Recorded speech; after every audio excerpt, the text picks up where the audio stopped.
Good morning, everyone. Good morning. Hi, Damon. Good to see you. Just getting everything started here. We should begin shortly. Good morning, Andrea. Good morning, Councilor Braden. Good to see you or hear you. And I got Councilor Arroyo as well, I believe is on. Good morning to you both. Hi, and hi, Maria.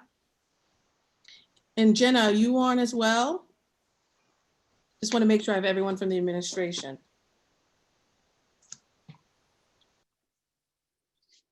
Hi, Andrea. I'm here. I'm just as a spectator though, and I'm totally not like public ready. No So, problem. Just want to I'm make here sure for moral everyone is support, though. on I'm before 100% I here. get started here. Carrie, we all set? Madam Chair, your vice chair's here. Oh, thank you, Councilor Flaherty. Ready to go when you are. Okay, hold on one second.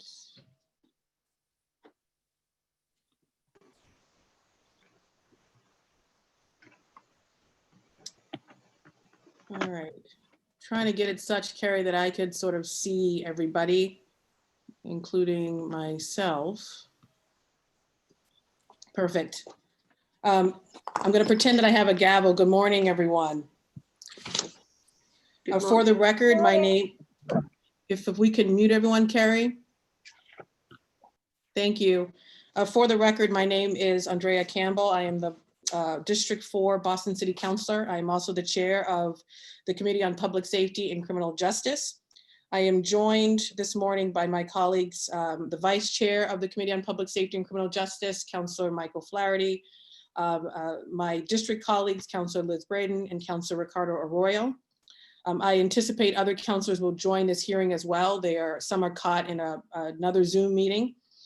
This public hearing is being recorded and live streamed at boston.gov/city council TV. It will be rebroadcast on Comcast Channel 8, RCN Channel 82, Verizon Channel 1964. We will take public testimony at the end of the hearing. At this point, I have to make clear, we have received over 10,000 emails with respect to this hearing, which is a beautiful thing. So at this point, because we have a hard stop at 1 o'clock, there is another council hearing hosted by the council president right after this hearing. We have a hard stop at 1. All of the folks who signed up for a public testimony, we will go through in the order in which you signed up. But at this time, we cannot accept new participants to sign up. I know we already have some folks already in the meeting who have signed up. We will get to you towards the end and allow you to give your public testimony. For those who are not able to participate in the hearing and provide public testimony, we take written testimony at all times, even when the hearing is adjourned.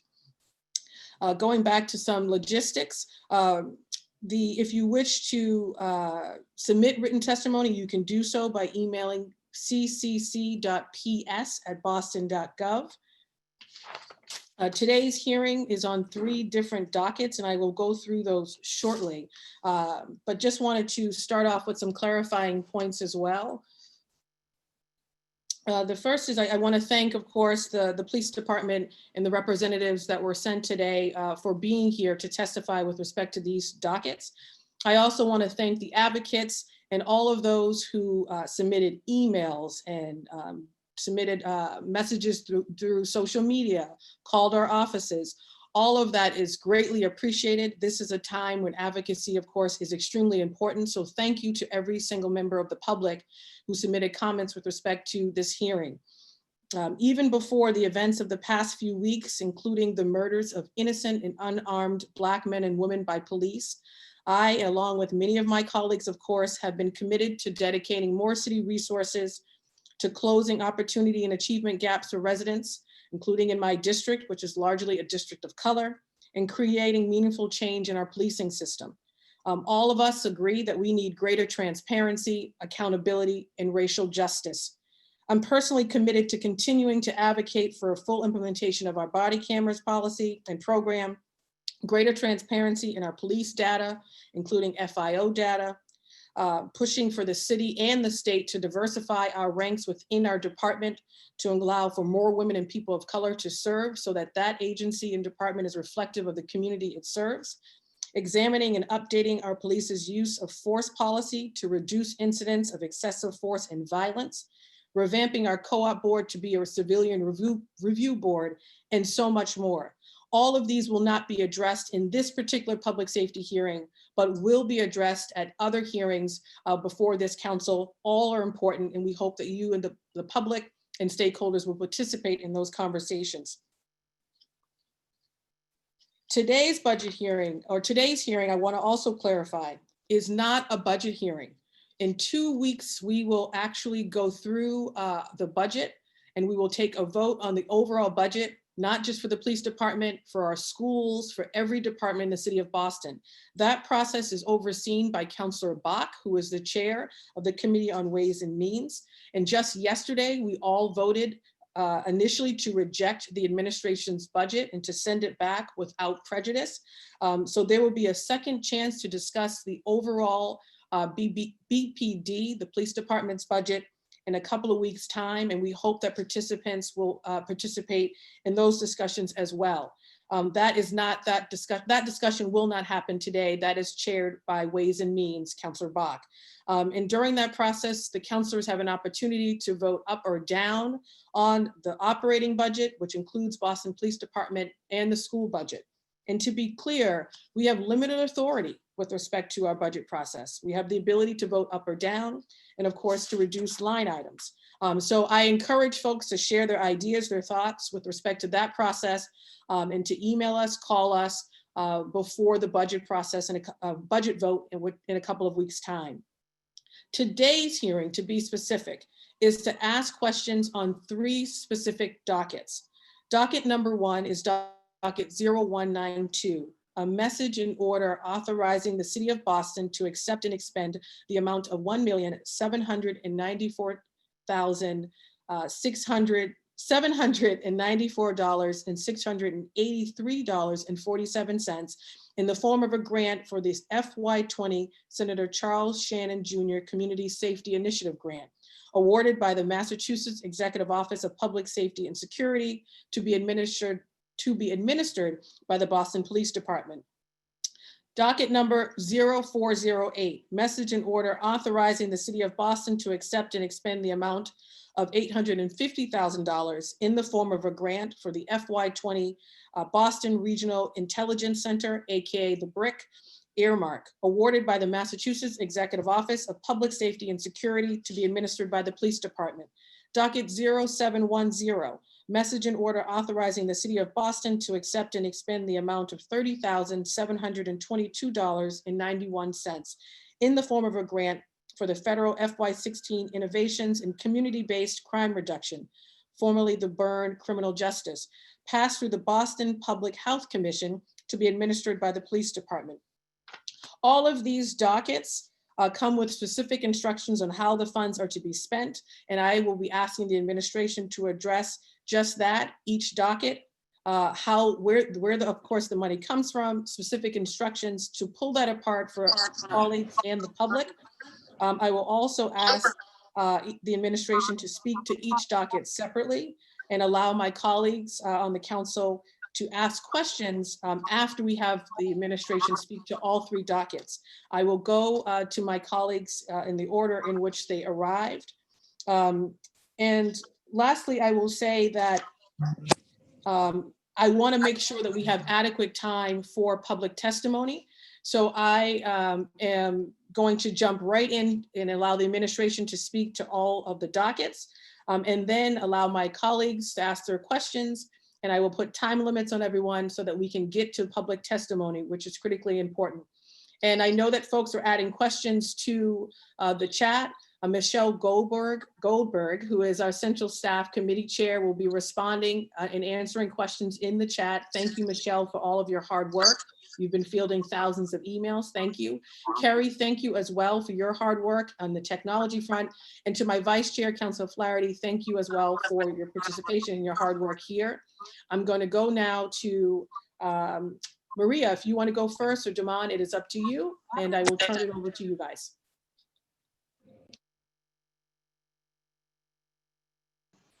I can go first. Okay, and if you could be specific as to which docket you're talking about at that time, that would be wonderful. Thank you. I'm talking about the Shannon Grant docket. I can't recall the number currently. That's the one I'm speaking on. The Shannon Grant. That's docket 0192. Thank you, Damon. So the Shannon Grant is at this point, a 15-year grant that we received from the Executive Office of Public Safety and Security for the City of Boston. The grant funds support the City of Boston's comprehensive strategy aimed at reducing gun, gang, and youth violence in the city by providing services and intervention to at-risk and gang-affiliated youth. For the past 14 years, the City of Boston Shannon Grant has built a successful collaboration balancing city, community, faith, social service, and law enforcement partnerships within the community using the following elements: opportunity provision, social intervention and prevention strategies, community mobilization, and organizational change and development. In 2015, we introduced a competitive RFP process to apply for the Shannon Grant. This opened the grant to all nonprofits and allowed for funds to be granted to new organizations with a vested community interest. The process is now an annual part of the Shannon funding cycle, and it occurs in August. To be clear, the Shannon Grant is a calendar year grant. It doesn't operate on a fiscal year. We believe the Shannon programming has held an impact on youth violence citywide. Since its inception, we've seen a 16% decrease in homicides, a 9% decrease in aggravated assault, and a 10% decrease in total violent crimes through an initial investment of $350 per young person. For the 2020 applications, we have awarded the following organizations: Boston Centers for Youth and Families, Youth Options Unlimited, Youth Connect, Boston Center VIAP, Boston Asian YES, Project Right, Maverick Landing Community Services, My Life, My Choice Strive, Louis D. Brown Peace Institute, Boston Public Health Commission, Teen Empowerment, Mothers for Justice and Equality, St. Peter's Teen Center, the 3 Point Foundation, ABCD Boston, Refugee and Immigrant Center, Somali Youth Sports, the Chica Project, Sportsman's Tennis Enrichment Center, Level Ground Mixed Martial Arts, and Mission Safe. Each one of these organizations that are nonprofits get about $40,000 in funding. There are 5 organizations that get $100,000 in funding. Those are the ones that do intensive case management. That would be Boston Centers for Youth and Families, Boston Medical Center VIAP, Youth Connect, Youth Options Unlimited Boston, and I believe that's it. I'm sorry. So every year we fund the organizations.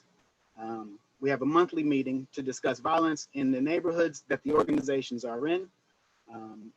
Organizations have up to a year to reimburse for funds. And this is where I would love to have an additional dialogue with City Council, but that's for a later time. That's it. We have every year there is an evaluation of the programming. There's an evaluation of individuals that are in said program. So each organization might have from 10 to 100 young people that they serve, or even more. They're required to do an evaluation on at least 20% of that population. And the evaluation is an assessment tool that's created by EOPS that we administer through this grant. So this year, we are funded, like the council said, $1,794,683.47. Of that, going to City of Boston for administration is $167,653. Going to city and community-based partners is $1,204,847. For civilian salaries, it's $88,130.95. And for police, it is $340,602.08. We split it up. About 67% of the grant goes to city and community-based partners through that competitive grant application. The rest is divvied out for police, for different units. That would be community policing unit. That would be the drug unit. That would be youth violence strike force unit, and the community outreach unit. So that's the Shannon Grant. And just this is, again, I said this is the 14th year of its existence. work really hard to make sure we kind of keep our funding increasing in small bits. Just for your kind of assessment, when the grant was first started, we got $3 million. And so that kind of went down, that's gone down since maybe '08. Now we receive the highest in at least 5 years with 1,784,000, and the highest amount that we've given to community partners as well. We apply for these funds in October of every year, and we usually receive the award by January.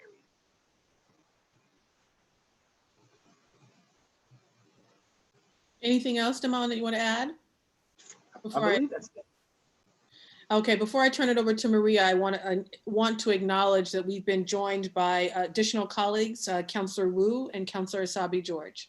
Maria, I will turn it over to you to speak to the other dockets, and specifically the larger question on when we receive state funds in these dockets, what are the restrictions? Can money be redirected? Can the money be redirected to be used for different purposes? If you could speak to some of that, that would be helpful. Okay. Yep. Thank you. So my name is Maria Cheevers. I'm the Director of Research and Development for the Boston Police Department.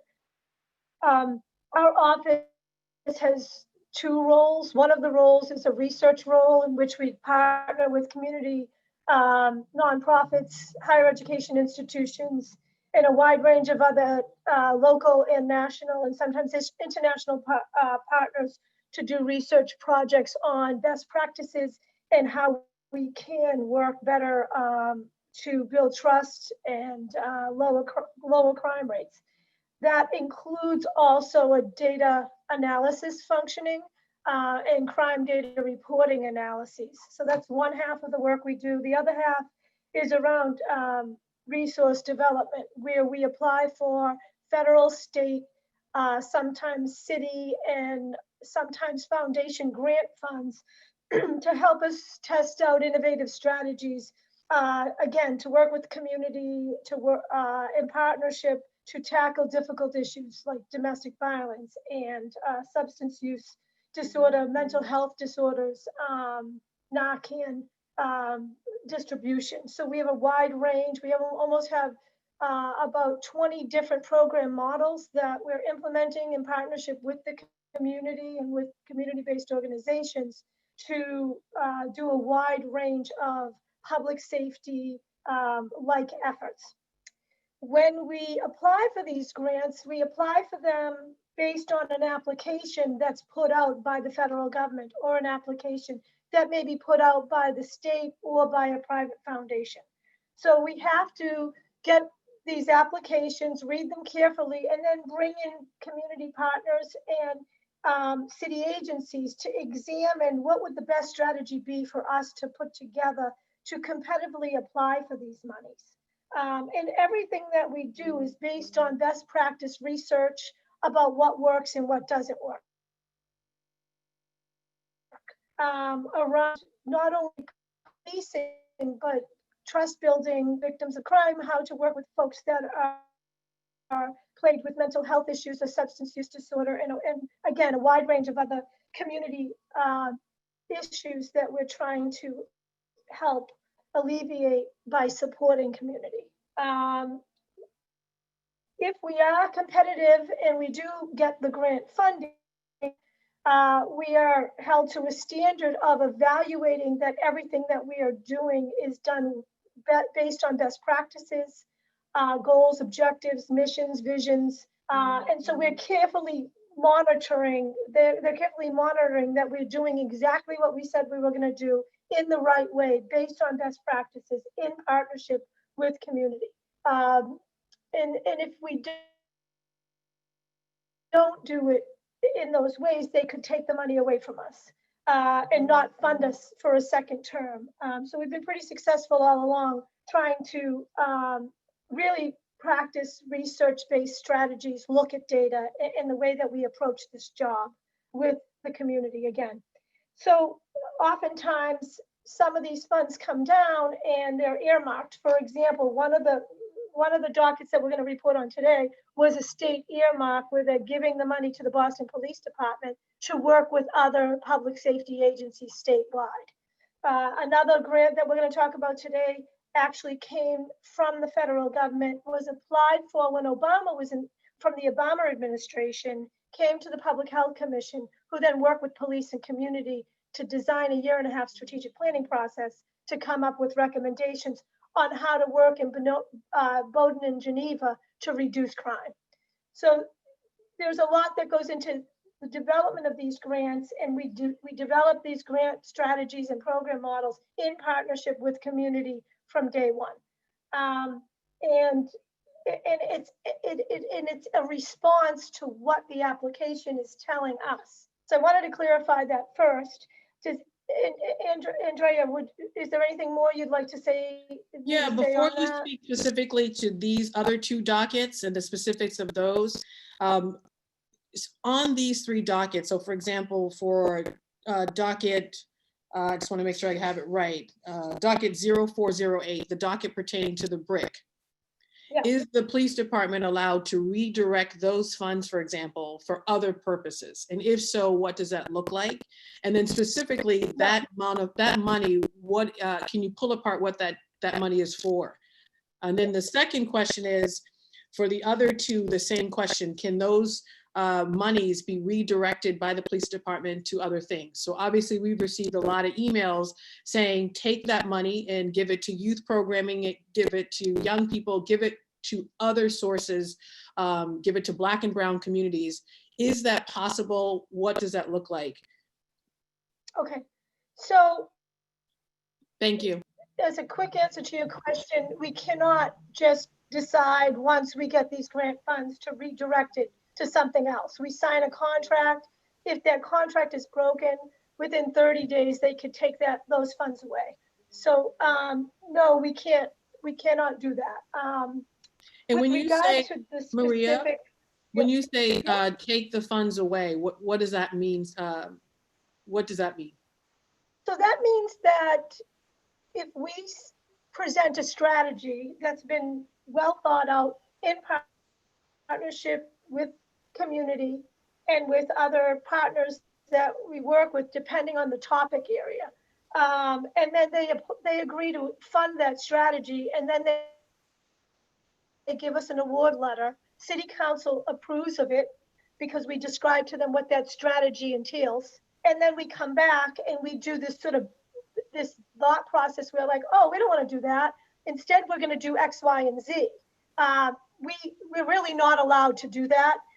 If it is within the mission of the RFP and it's a small revision that says, you know what, we worked with the community and the community decided they want to do this instead, we could go through the proper procedures and ask for permission, and the funder can grant that permission, and then we can change the budget, and then we can move forward. But it still has to be underneath the vision and the mission of the overall application itself.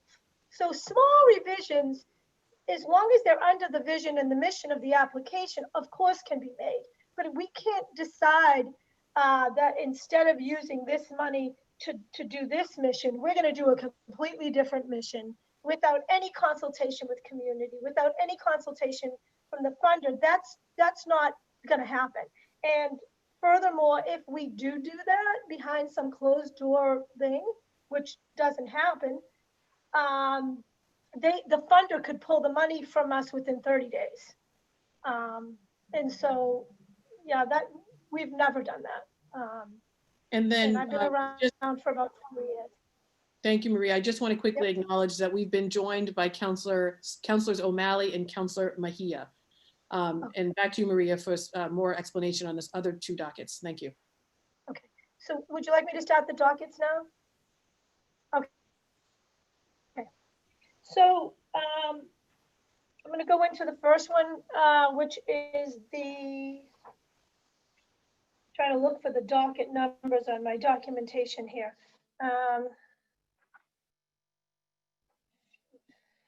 We have 0710. That's the 30,000 one. Okay, so I'll start with that one.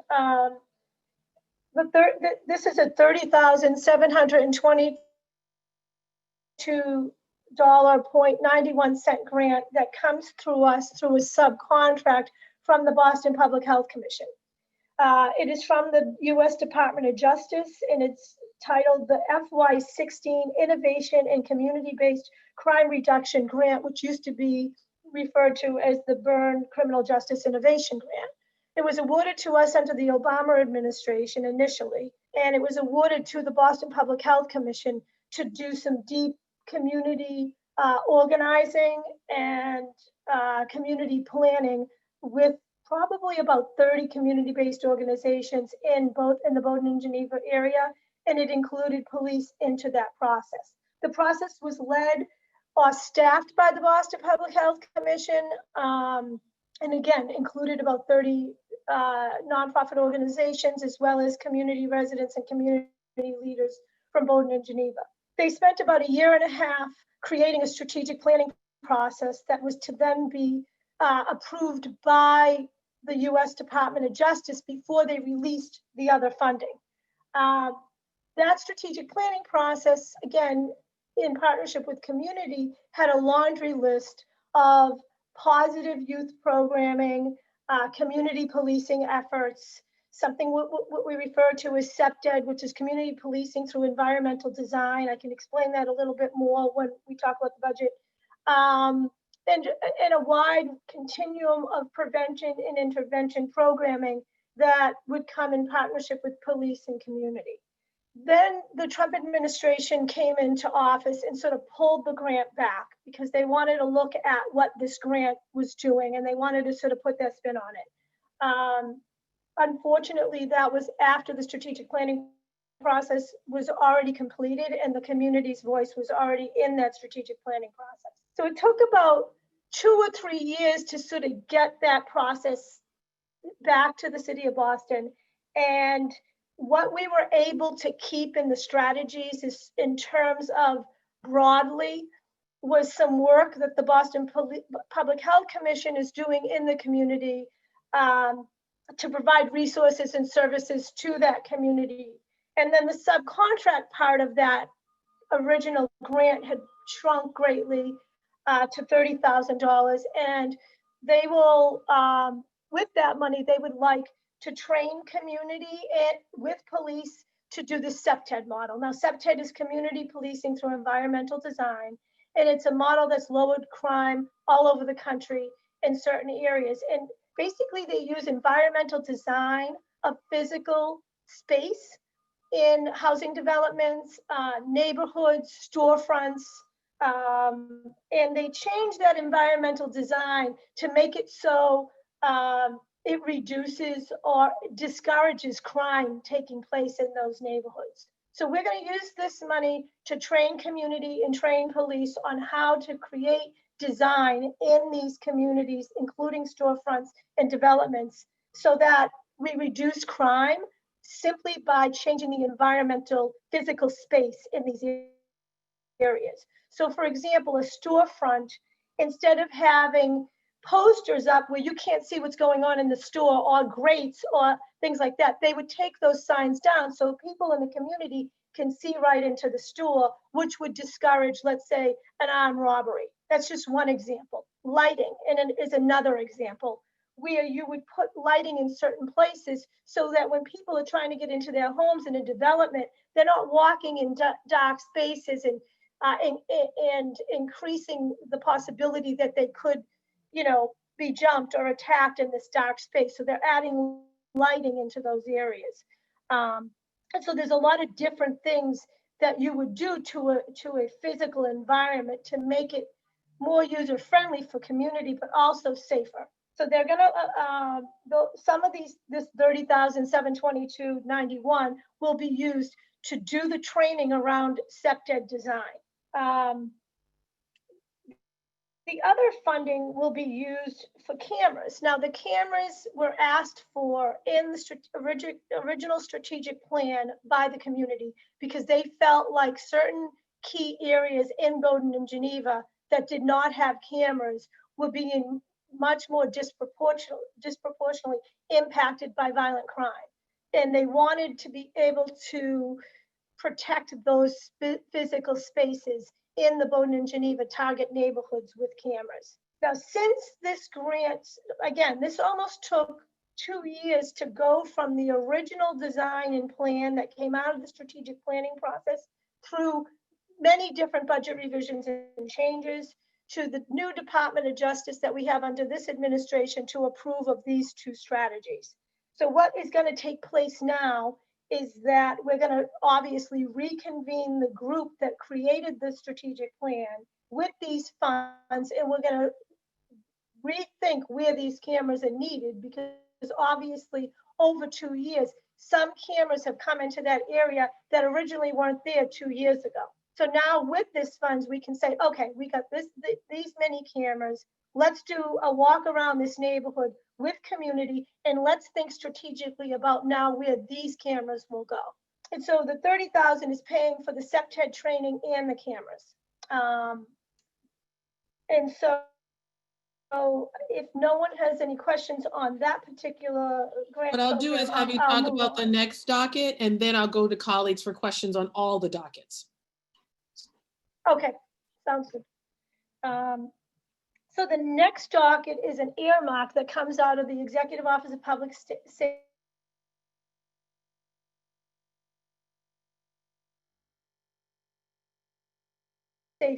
State of Massachusetts for its technology support at the Boston Regional Intelligence Center.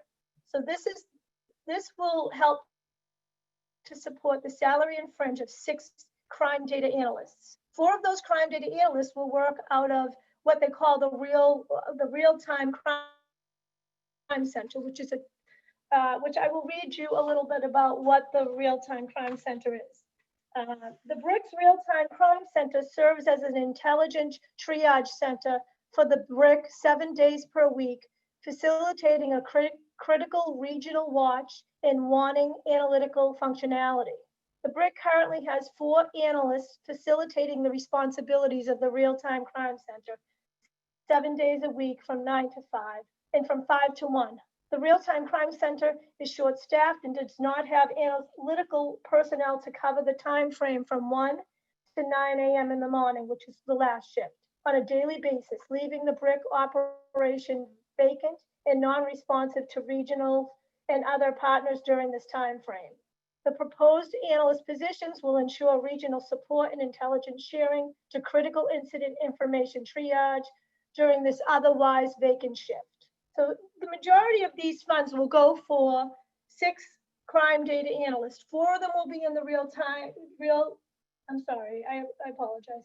The Real-Time Crime Center, and the other ones will support intelligent liaison analysts, which will work regionally with other public safety agencies to look at crime data trends and analyze intelligence information to keep us safe on a wide range of areas. And so that's $850,000. Thank again, you. it's an earmark. Thank you, Maria. I'm going to ask a couple of clarifying questions, and then I'm going to turn it over to my colleagues in the order in which they arrived. The first is with respect to all the dockets, have these funds been spent already? And if so, to what extent? And what then does this process sort of look like if the money's already been spent? And say, for example, the council does not pass these dockets? That's one question.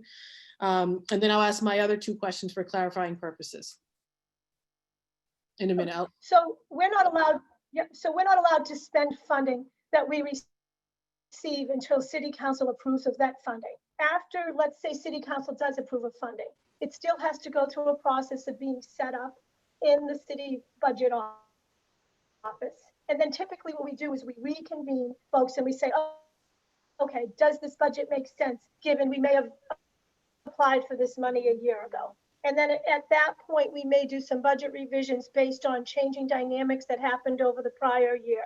But again, we don't touch that money until it gets properly approved by City Council and then set up in the City of Boston budget office.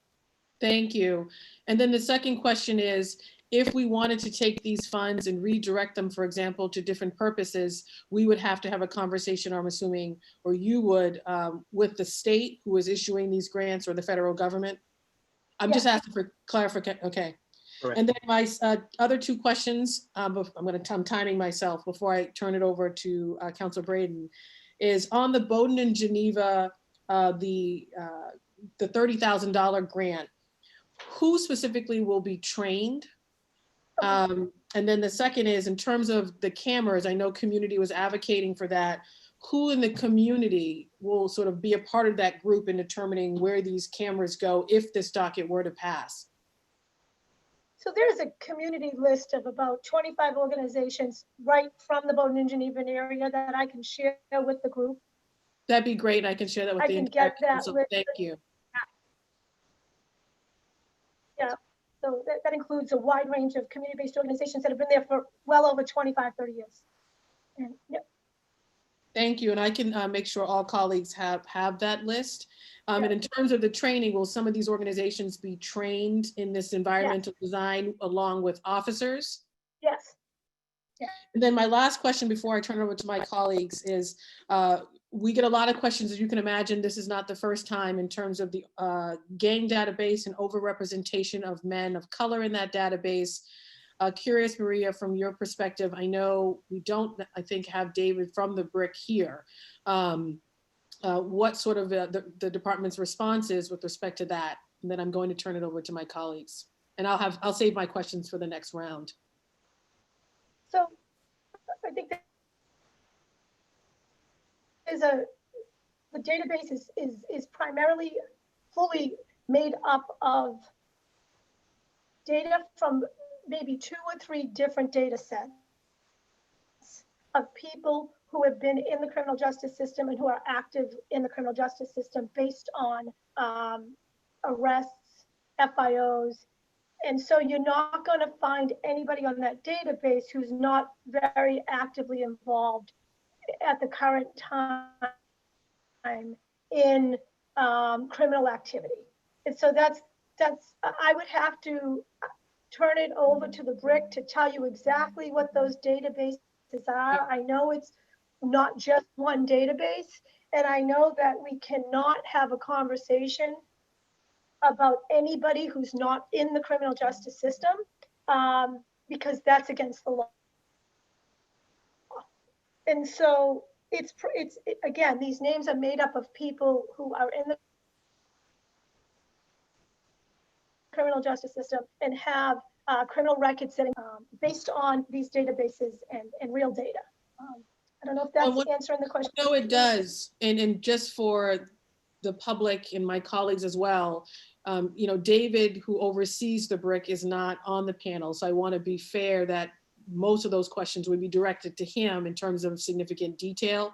So some of those questions I will absolutely have to follow up with to get responses to, including some that came from the public. So I want to put that on the record. At this time, I'm going to turn it over to I think the first person that was here, I believe, was Councilor Braden. Thank you, Madam Chair.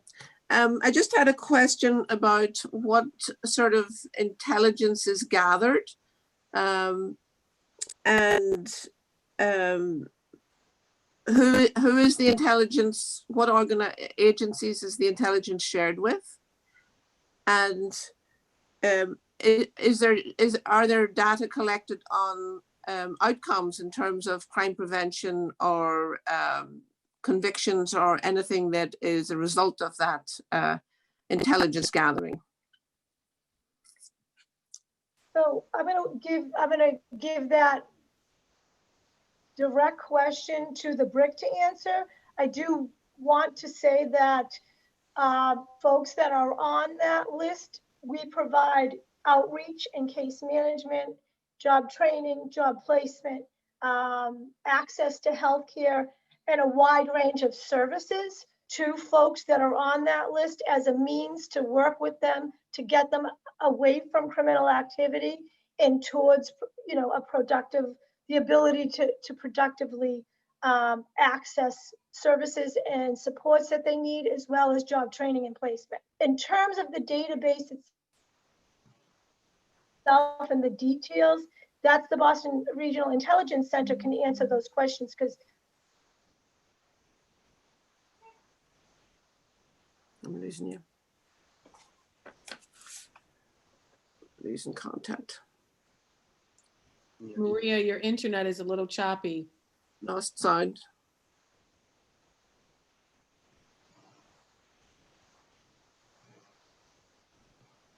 Well, I can respond maybe and say, Thank you, My Demar. phone. we may have to get Okay. back to you on it. There you because go, Maria. All right, you're back. Is it good now? Yeah. Okay. If I have to, I'll switch over on my phone because sometimes my phone does Zoom better. Okay.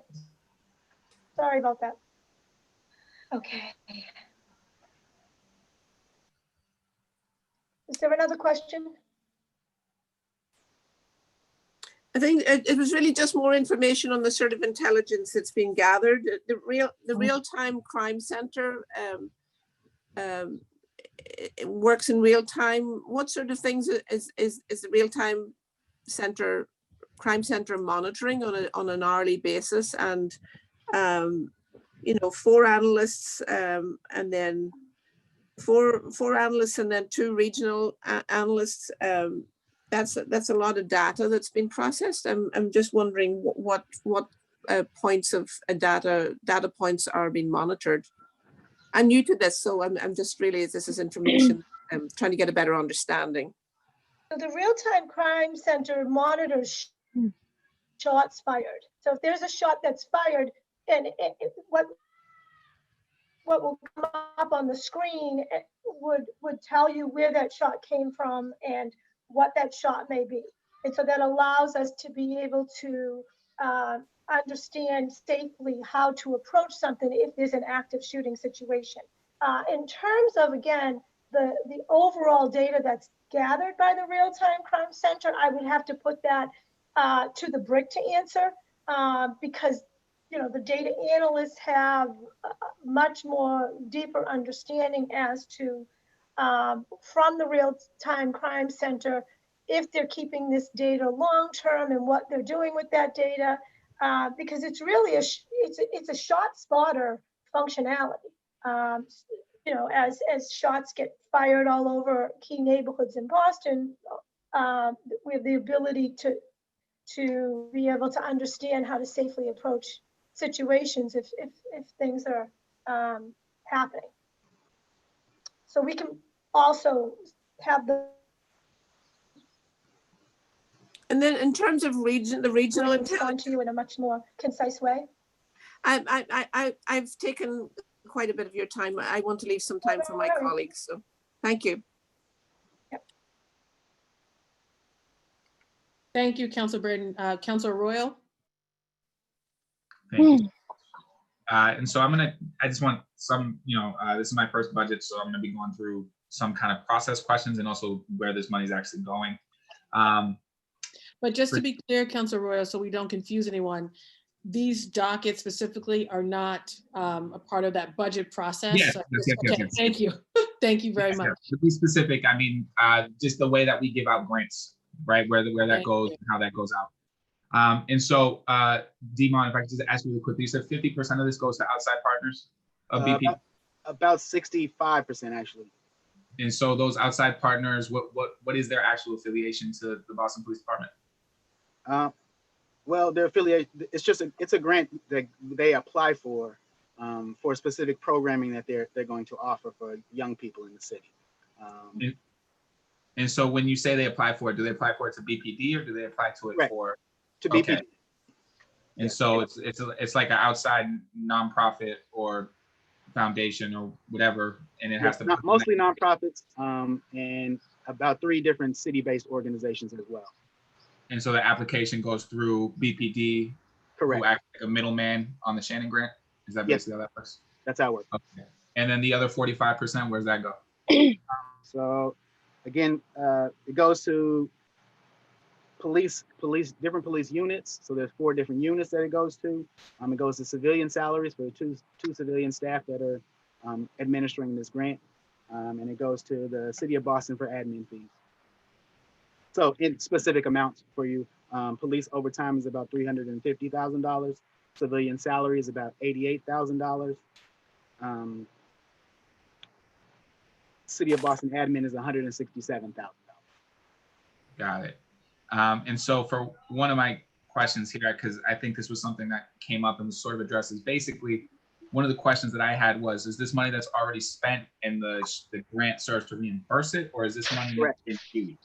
It's a reimbursable grant. So the programs spend it and then they apply for reimbursement through our office. Okay. So So does that mean?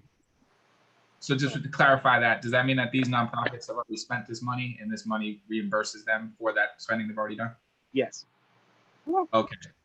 So if we didn't approve this money, how would they get reimbursed? Who gets left holding the bag on that? well, I'm assuming that the city would be left holding the bag because it's a city approved grant.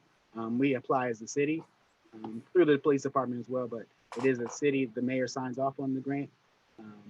So we would be, if they've already spent it and they've already been awarded the funds, it would look bad on our end to not reimburse. So basically, I guess what I'm trying to figure out is the Shannon Grant gets distributed through BPD, right? But Yes, these organizations have applied to BPD to get this money, and we're told they were going to get this money, yes, and may have or did already spend the money they thought they were getting from this grant. yes. They've been holding the programs who have been holding their things, because some have been on hold since COVID.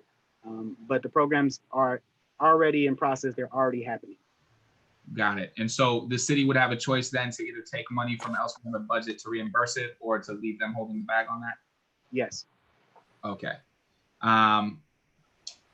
Thank you so much. Is there a BRIC representative here or somebody who's representing BRIC?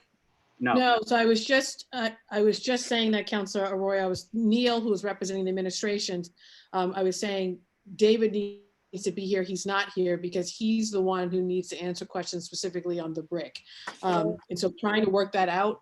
And if that doesn't happen, then we're going to have to send these questions specifically to him with respect to the BRIC. Okay, because I guess the one question I have that I'm confused by is that the actual docket says that the BRIC money is for technology, but what I believe I heard was that it's for staffing, but there's nothing about staffing on the actual docket itself. So it supports the technology. So there's 6 data analysts that work at the, 4 of them that work at the crime center. So the grant supports our ability through technology to do this work. And these are grant funded positions. These aren't operating budget positions. And so they manage the crime data technology and the intelligence technology. And has this money already technically been spent? Is this a reimbursement grant? No, we have to have city council approval before we spend a dime of any grant. Okay. So the money hasn't been spent. Okay. And I think it's the docket for, is that the community-based crime reduction that deals with the cameras? That's the Who do those cameras? Boston Public Health Commission's. So sorry, go on. So who do those cameras feed back to? They go to BRIC?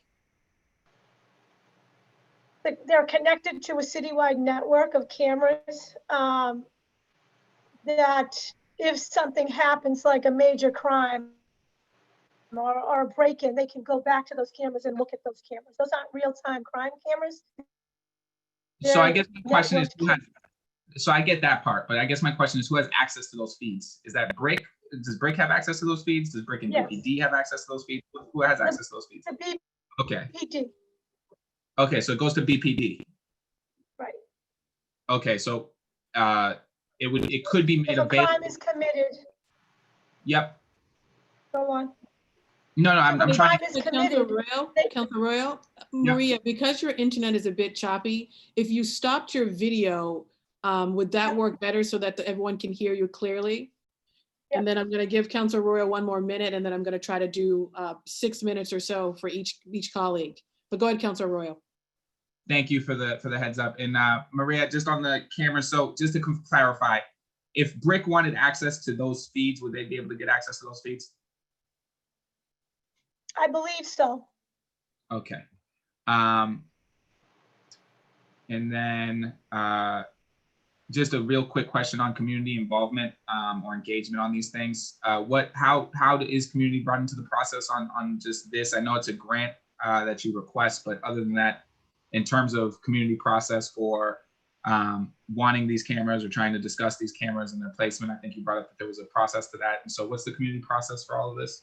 So typically when our office gets a grant application, or when the Public Health Commission's office gets a grant application and is the lead applicant in among city agencies, the first thing we'll do after we fully examine that grant application and pick it apart and figure out what the funders are looking for and figure out how we could offer our strategies forward, is that we convene big community meetings. And these meetings are strategic planning sessions where people have the process, have the opportunity to go through the grant with us step by step, and we read it together, and then we brainstorm as to what is currently going on in that community, what supports does that community need, how can we fulfill those supports and those needs through this opportunity for this particular grant. So we tend to design and build these grant application responses with community as the lead, and we staff and facilitate, we convene and facilitate the process. And so the community is involved to actual submission of the grant. And we do that because it's the only way to create an effective strategy. But also in these grant applications, they call for you to do that. So that not only do we submit the grant, but we submit letters of support from 30 different organizations or a memorandum of agreement that these organizations have signed. And it also allows us to be able to get resources into those communities. So, you know, for example, for many years, I've worked in Bowdoin and Geneva with community members, and the community members themselves are the voices saying, listen, we need living wage paid jobs in our community. Our community members are working 3 jobs around the clock. The kids are by themselves. They're all minimum wage jobs. And so one of our past grants was really around job development, job training and placement for parents that lived in Bowdoin and Geneva. This is just one example of the community telling us where they are and what their needs are. And then us trying to fulfill those needs through writing these applications and getting money brought to the city of Boston to do that. So I have dozens of other questions, Councilor Campbell, but I know that you said I had a minute. Do I have one time? Yeah, I'm going to go around to the next colleagues, but I'll come back around, Councilor. Okay, perfect. Thank you. Yeah, Appreciate it. thank you. Thank you so much. And just for clarification purposes, the grants have specific breakdowns. So for example, Damon just went through the Shannon Grant in terms of that money being broken apart for salaries, for different purposes, you know, grants for organizations. We will send around those breakdowns. So if you could send those to us, we will send those around to all the colleagues, those breakdowns for each docket. We will separately, because we do not have David here from the BRIC, we will hold another hearing with David from the BRIC because it is essential that he be here to answer questions with respect to this specific docket on the BRIC, but all the other questions I'm sure my colleagues have. So just wanted to let folks know. And then lastly, you know, earlier on the record, I asked a question around spending. Is this money spent? The answer was no. But clearly for the Shannon Grant, that's sort of a bit different, which Councilor Royal got at. It's a reimbursable grant. So that needs further discussion. So we can come back to that. I'm going to now turn it over to the Vice Chair, Councilor Flaherty. Thank you, Madam Chair. And obviously, thank you for your clarifying language in the beginning, as well as the questions around whether or not. And I'm starting my timer. Thank you. Bye. Very good. Whether or not we have the ability to sort of redirect, which we don't. So that was important for our newer colleagues and their edification. And obviously, good morning to Maria and Damon, and appreciate the work that you guys do, the partnerships that you guys have created, and obviously in an effort to keep our city safe and moving forward. Damon, just a couple questions on the docket that you had addressed, and specifically, are this year's funding partners, are they the same as in previous years? And how do we monitor the outcomes with respect to our funding partners? What are sort of the deliverables, the metrics by which we're achieving, or the funding partners are achieving success, if you will. And are there instances where they're not, and we decide to move on and identify a new partner? Quickly, Maria, before you answer that, or Damon, I just want to acknowledge we have been joined, and they've been here, Councillor Edwards, Councillor Janey, Councillor Bach, and Councillor Flynn. Thank you. So for Shannon, there's typically about 5 new partners every year. Out of 22 partners that we have, 22 different community-based organizations and city-based places. Every partner, when they apply, they're applying under a different metric. Some people are serving 100 kids through specifically a summer program. So what we're evaluating is how many kids did you serve, and what did they do, what they said they were going to do, and did they do that? On the other side, we are assessing how much crime is up or down in said neighborhoods. Because every single grantee is in a different neighborhood, and so we are tracking those. Most of them are the neighborhoods with the highest rates of violence in the city. That's pretty much the average of our Shannon funding goes to those neighborhoods. That would be Dorchester, Roxbury, Mattapan. Most of our organizations are in those areas. South End, sometimes specifically for specific organizations there. We do monitor it. We have 2 different program assessments that they do per year. And at the end of the year, we do a basic overall successes of the programming. How many young people were served? How many were specifically for those things I was speaking of earlier? How many programs provided opportunity provision? How many programs provided youth jobs? How many programs did that? So we're assessing that at all times. So yeah. Right. And I noticed that. So if I'm recalling correctly, last year's funding, the largest spending categories for the grants were, case management, street outreach and intervention, as well as education and employment. Are these the same sort of funding priorities for this year's, in light probably of COVID and our response to COVID? Has anything sort of changed with respect to the mindset of our funding partners? I don't think we've changed what we're trying to fund. We will allow organizations to have a little bit more flex. If they had to shut their programs down due to COVID, we're going to be allowing a little bit of a pivot for them to still receive funding. Very good.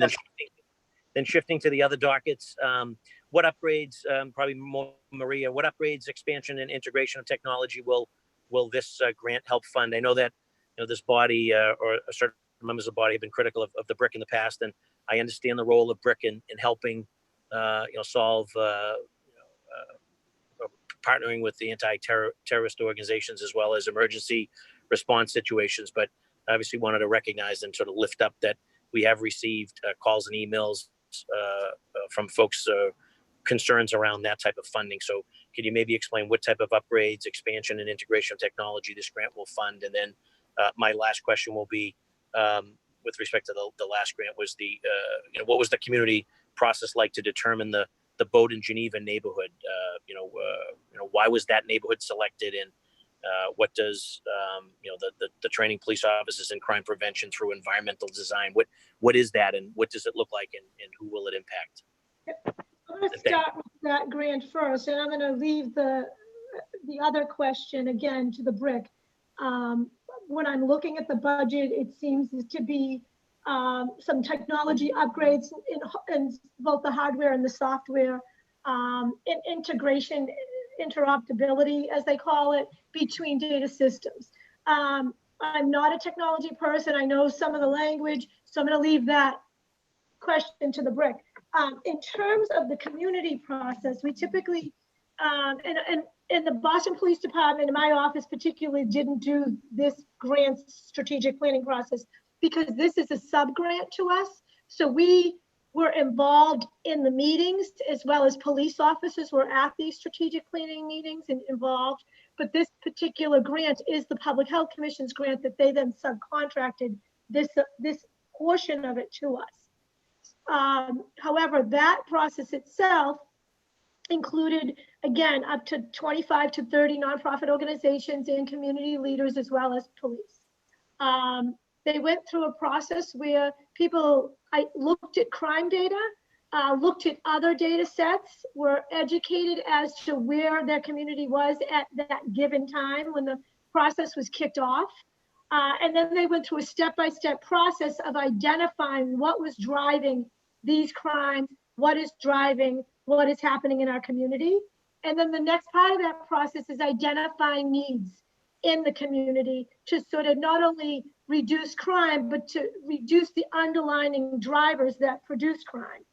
And so it's a very professional process that takes place in the community with these community leaders, oftentimes facilitated by unbiased, neutral facilitators that are there just to get ample feedback and input from community. And so the process itself was a great process. Everybody who created the recommendations and strategies were the community. And so there wasn't things that the Boston Police was imposing on people, or even the funder was imposing on people. It was community-led, community-driven. And then again, with that process, there was a final report that was then sent to the Department of Justice for final approval. And then the transition in 2016 took place, and it kind of got caught up for 2 years almost. So, Maria, sorry, I just want to let, time is up. You couldn't hear, I have my timer and I might just start waving my phone. Right. So I'll say wrap this up and then we have to move on to the next colleague, Councilor Flaherty. That's good. I'm good. And just want to thank Maria for the work that she does, and Damon, they do great stuff over there. Thank you. Thank you. Councilor Wu? Thank you. Thank you, Madam Chair, and to everyone for being here today. I'm going to try to focus on 2 buckets of questions, so I know the time's going to go by really quick. So just in terms of the application process to receive these funds, I want to focus on the 2 that come through the state, or at least pass through the state, EOPS, rather than the federal government.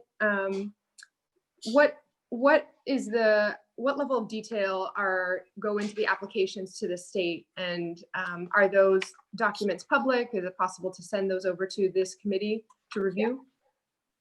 Yeah. So do you want to start with that, Damon?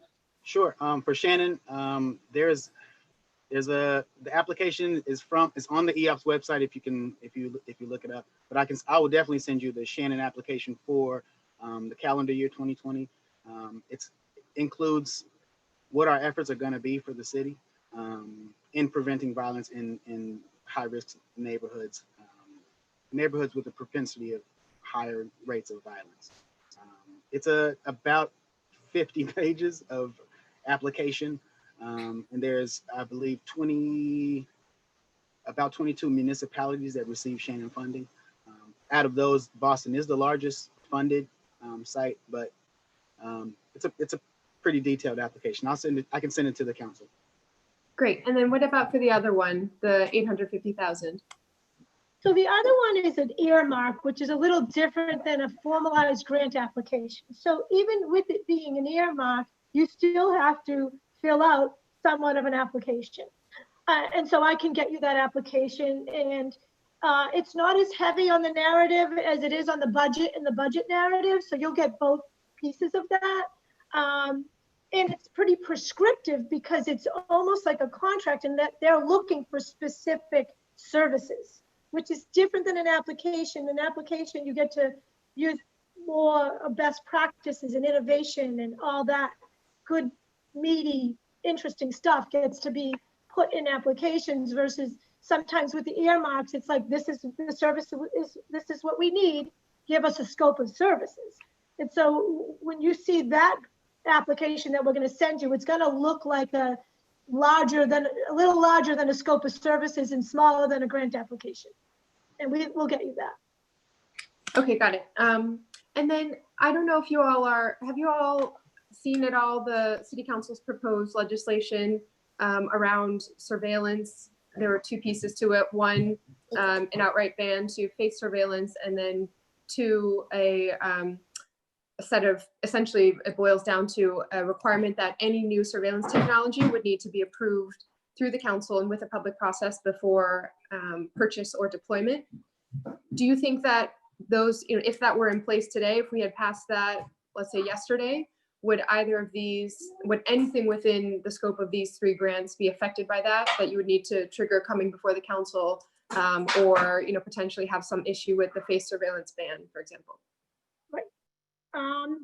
I would have to have the BRIC answer that. I mean, we have the real-time crime center, which is the shot spotter technology. And obviously cameras that are being put in the city to be looked at if there's a crime in the neighborhood. It doesn't, those films don't get looked at 20 around the clock, obviously. They're just like when people put cameras in front of their homes. But I think this would be something that the legal department would need to look at with the BRIC, and to look at the technology more closely to see if it's would be considered surveillance if it was a camera. We don't have, what is that technology that's flying up in the air? I'm sorry, I just forgot the name, but we don't do that. We don't have drones. So if we're talking about drones, it's a non-issue. But if people consider security cameras surveillance, we are going to have to revisit that and have the legal folks look at that as well as the technology folks. Okay, great. And then just back to the Shannon Grant for I think my last question.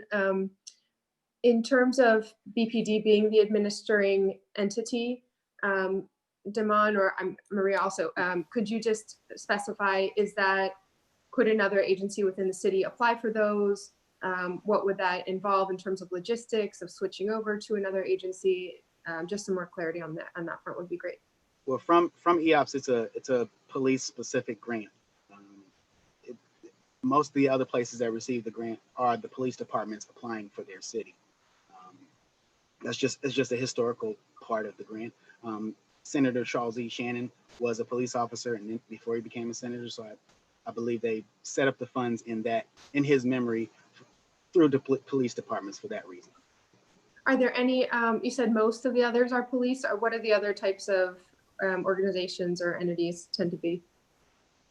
Well, from my knowledge, all of them are police, I'm sorry. But a lot of them have police, and their partners would be, especially for a smaller city, like one partner would be YMCA. But still the police are applying, and YMCA is doing the legwork, but they still have to, the funds still go to the police department.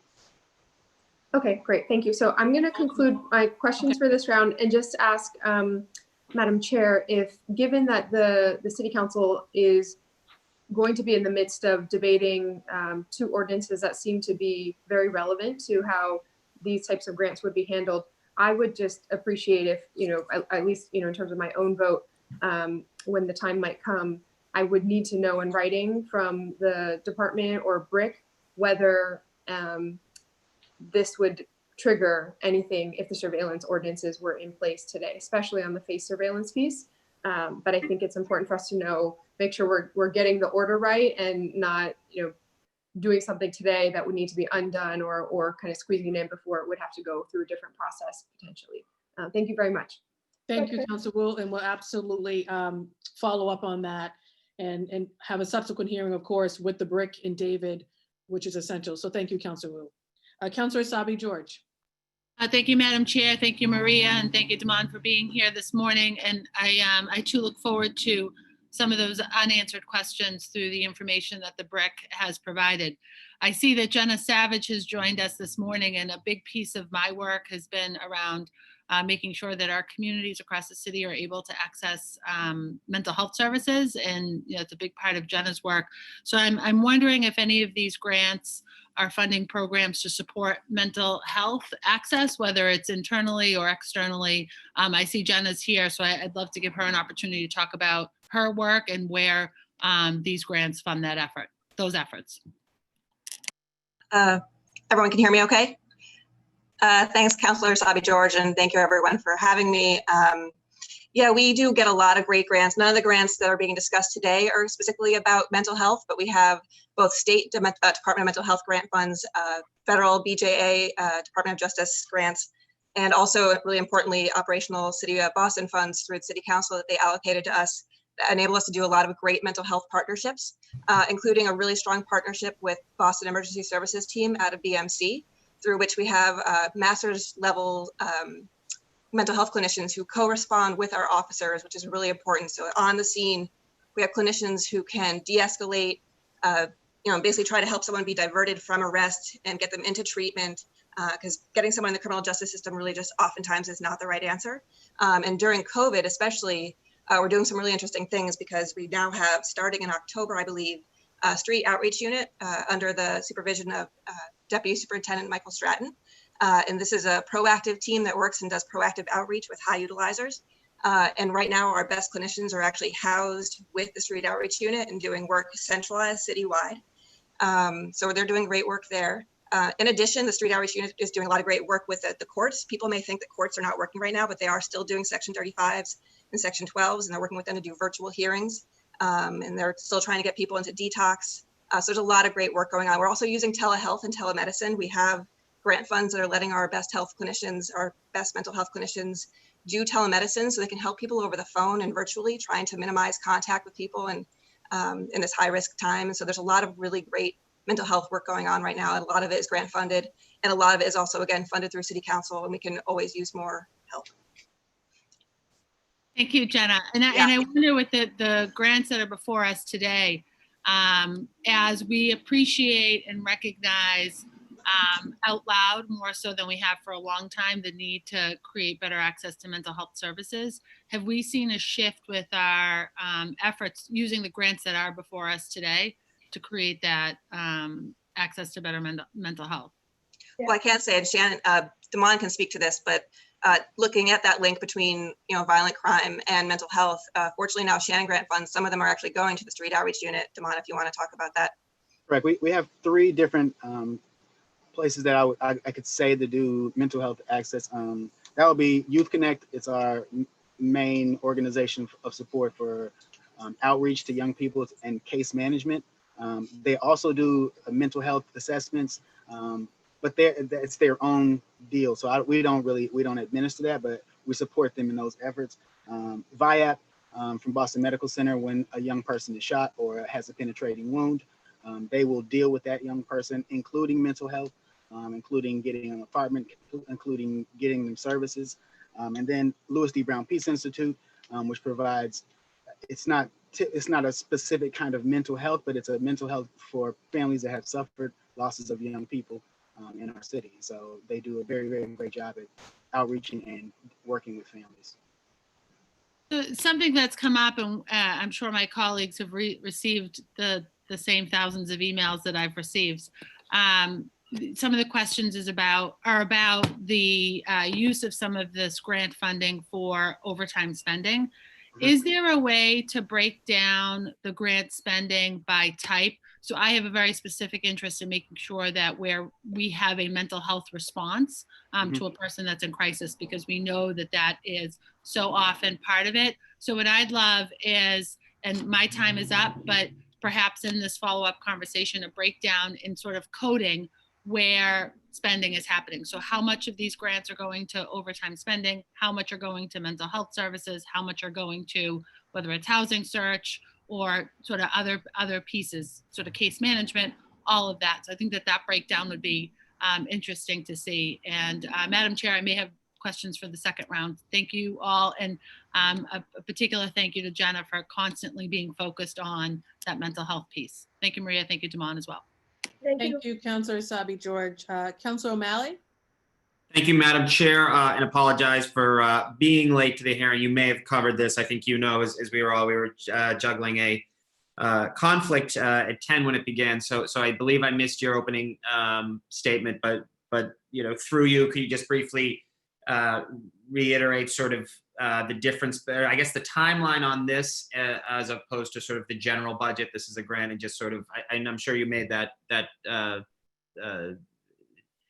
point that they're 2 different things, but I was just wondering, Madam Chair, if you could just sort of briefly repeat what I missed earlier in the hearing. Yeah, no, we made that distinction that, there is the Boston Police Department budget along with all of our departments in the operating budget. We of course have the school department budget, which will be reviewed and voted on in a couple of weeks. And that process is handled by Councilor Bach as the chair of Ways and Means. And that's separate from these 3 dockets, which are grants that we get every year where we go through a process to determine whether or not we want to vote them up or down. And then that vote will take place possibly at the next council meeting. We will decide that. One of the grants has to do with the BRIC, of course, and Yep. David from the BRIC isn't here, which is obviously troubling given most of the questions would have to be answered by him versus Maria and Damon, and want to be fair to them. So that's what we covered somewhat. And then So I guess, sorry to interrupt, Yeah, go Madam ahead. Chair, but I guess that's my question. So docket 0408, which is specifically the $850,000 for the BRIC, would we, and obviously it's your call as the chair, but would we consider voting on dockets 0192 and 0710 and not 0408 until further hearings or further hearing? Oh, absolutely, absolutely. Great. And so I want to, of course, listen to all colleagues in public testimony too. But Sure. I do think specifically, at least for the BRIC grant, we don't have enough, at least I don't right now, I think have enough information. Obviously for the other grants, Jamon and Maria were able to break down in specifics and can, Yeah. of course, still answer questions on those. But there are some, a lot of questions with respect to the BRIC. And so I'm talking offline to try to figure out what we can do with respect to getting representation from them to specifically answer questions, because I know a lot of folks in the public have questions on the BRIC. No, fantastic. And I would add my voice to that and certainly support you and sort of, I think what your line of thinking is. So certainly count me in for that. I will be brief. I know we have a lot of members of the public. In 10 years in this business, I don't think I've ever seen as much many email correspondence over the last 24 hours, and it's great to see people engaged. Obviously, it is because people are hurting and people are looking to us rightfully to do everything we can to address systemic racism, overt racism in every aspect. And as we're talking about criminal justice now, this is an opportunity to have hard conversations and look at ways that we can do better. So, having said that, Ms. Cheevers, Mr. Bills, Ms. Savage, thank you all for your work. We've worked well together. I know your hearts are in the right place. I'll omit my questions on docket 0408 until we have someone from the BRIC here in some capacity. In terms of docket 0710, which is a $30,000 grant, Mr. Bills, is this the money that would be allocated to the Louis D. Brown Peace Institute or partial? For I'm the Shannon. I'm the Shannon. That's the.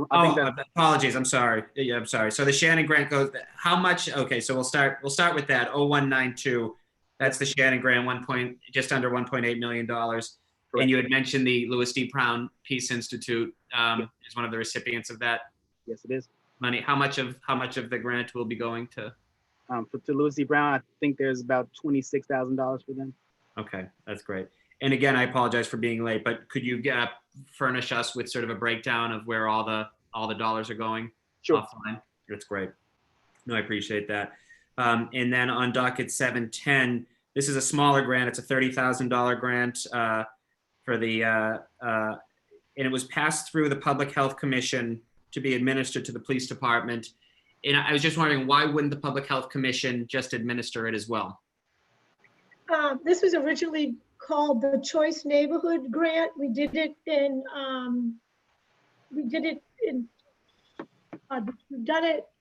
in the past in another hotspot location. And so when we reapplied, they wanted a specific public safety piece of the overall larger grant application. And so the Boston Public Health Commission was better suited to do the broader community organizing work. And then they cut a piece of that out around the public safety piece to focus on community policing. And so that's the piece that Boston Police will own of that broader, larger grant, will be the community policing piece. Okay, no, that's helpful. I think that I know my time is up for now. Yep. I'll come back, but that's for maybe there's an opportunity there for some further discussion. So thank you all, and thank you particularly, Madam Chair, for your great leadership and work. Thank you. Councilor Mejia? Can you see me? Can you hear me? Can all of those things are working? Yes. Yes, great, thank you. Thank you, Madam Chair. I'm just curious, something that I want to be mindful is in this space, how many people have called our office, tweeted, emailed us, sent us Facebook messages, all demanding that we defund the BPD. I grew up in Boston, I survived the busing era, but I don't know if I've ever seen so much distrust in our government as I see today. What I want to know is how will approving an additional $1.8 million for the BPD improve public trust in our government? Come on, do you want me to answer that? Would you like to take that? Sure. It's a different thing. We're civilian employees of the Boston Police Department. This grant that I administer is the most predominant community-based portion of the Boston Police Department. We give funds to 22 different organizations and have done that for 14 years. I feel like that question, Council, is a huge question. I feel personally in this job, that's my job, to go out and get the money that we get from the state to the community. Being from nonprofits, I've always worked in nonprofits in the city of Boston. It's kind of my drive here. Okay. I can't say how it improves trust to the community. I can't say that because I don't have that answer. I don't. I can say that it improves trust to the 22 organizations that I support, and the 22 organizations that are doing their hardest work to do their work every year for the young people in this city. No, I appreciate that. So then my question is that if this initiative is meant to support nonprofits in our community around social and emotional wellness, then why is it being administered by the police department? Well, and this is something to note, that this question came from a constituent. Right. Wouldn't this funding be better suited in an agency whose goal is racial equity, like the Boston Public Health Commission? And while I appreciate, Damon, you talking about the prevention and intervention tactics, but I think that we didn't hear much about the law enforcement and the prosecution part. How are those tactics funded through this grant? So we fund 4 different units of the police department. The Youth Violence Strike Force, the Community Policing Unit, the Drug Unit, and the Community Outreach Unit. And so those 4, they receive about $70,000 a piece for overtime, because that's the only way we could fund. I can't hire officers under this grant. I can't do those things. It can only go for that. And so that's it. That's the real of it. Yeah, but I think what I'm hearing, and I'm seeing a lot of people struggle with the who has the power, and right now the power is in that purse string, and that purse string is not really in the community's hands, right? And then I feel that there's a lack of trust, and so I just want to name that. I just want to move on to my next question here. An article that came out in 2019 found that Boston's gang database is 90% Black and Hispanic. That just blows my mind. In a city where almost half of the city is white alone, somehow 90% of our gang database is Black and Hispanic. To me, that points to the implicit bias in our system. So my question is, I know that this grant will be used to combat quote unquote gang violence, but what I want to know is how we would use this money to combat the implicit bias that exists in our system. Well, I would lead towards agencies again. We do support teen empowerment. We do support Project Right, and they're all in these conversations. So through this grant, we are supporting those things. But yes, you are 100% correct that there's an implicit bias. It exists. It's not something that we should overlook. And right. maybe we can. But my question is, what are we doing about it? Like so this is where we're getting to a point where we already have had this conversation for the last, 400 years, 440, whatever. At this point, we already know what the problems are. The questions are, how are we addressing them, and how are we utilizing the dollars that we have access to to be more intentional about addressing these systemic racial issues that exist in our city as it relates to the type of conversation. So over the years, the past 5 years to 6 years, we've had extensive curriculum development and training in our academy in service as well around implicit bias and policing without bias. So there's training in our academy that has, to one extent or another, depending on the curriculum, been given to every single police officer in the city of Boston. Right, but are we measuring the outcomes? Is there like an accountability system put in place where we're looking at the folks who have gone through this training and we're tracking how they're responding to this training? Are we holding them accountable to what they're learning? What systems and checks and balances do we have to make sure that we are doing our due diligence, that this bias is not just something that you sit through and do a checkbox mark? I understand what you're saying, and I understand about systemic racism. I understand about bias. And I think that over the past number of years, we have moved towards a reactive policing to community policing in a multitude of ways, in a multitude of content areas. And that has included a multitude of consistent and constant training, not only in content specific areas such as domestic violence, sex trafficking, prostitution, sexual assault, and again, mental health, substance use disorder.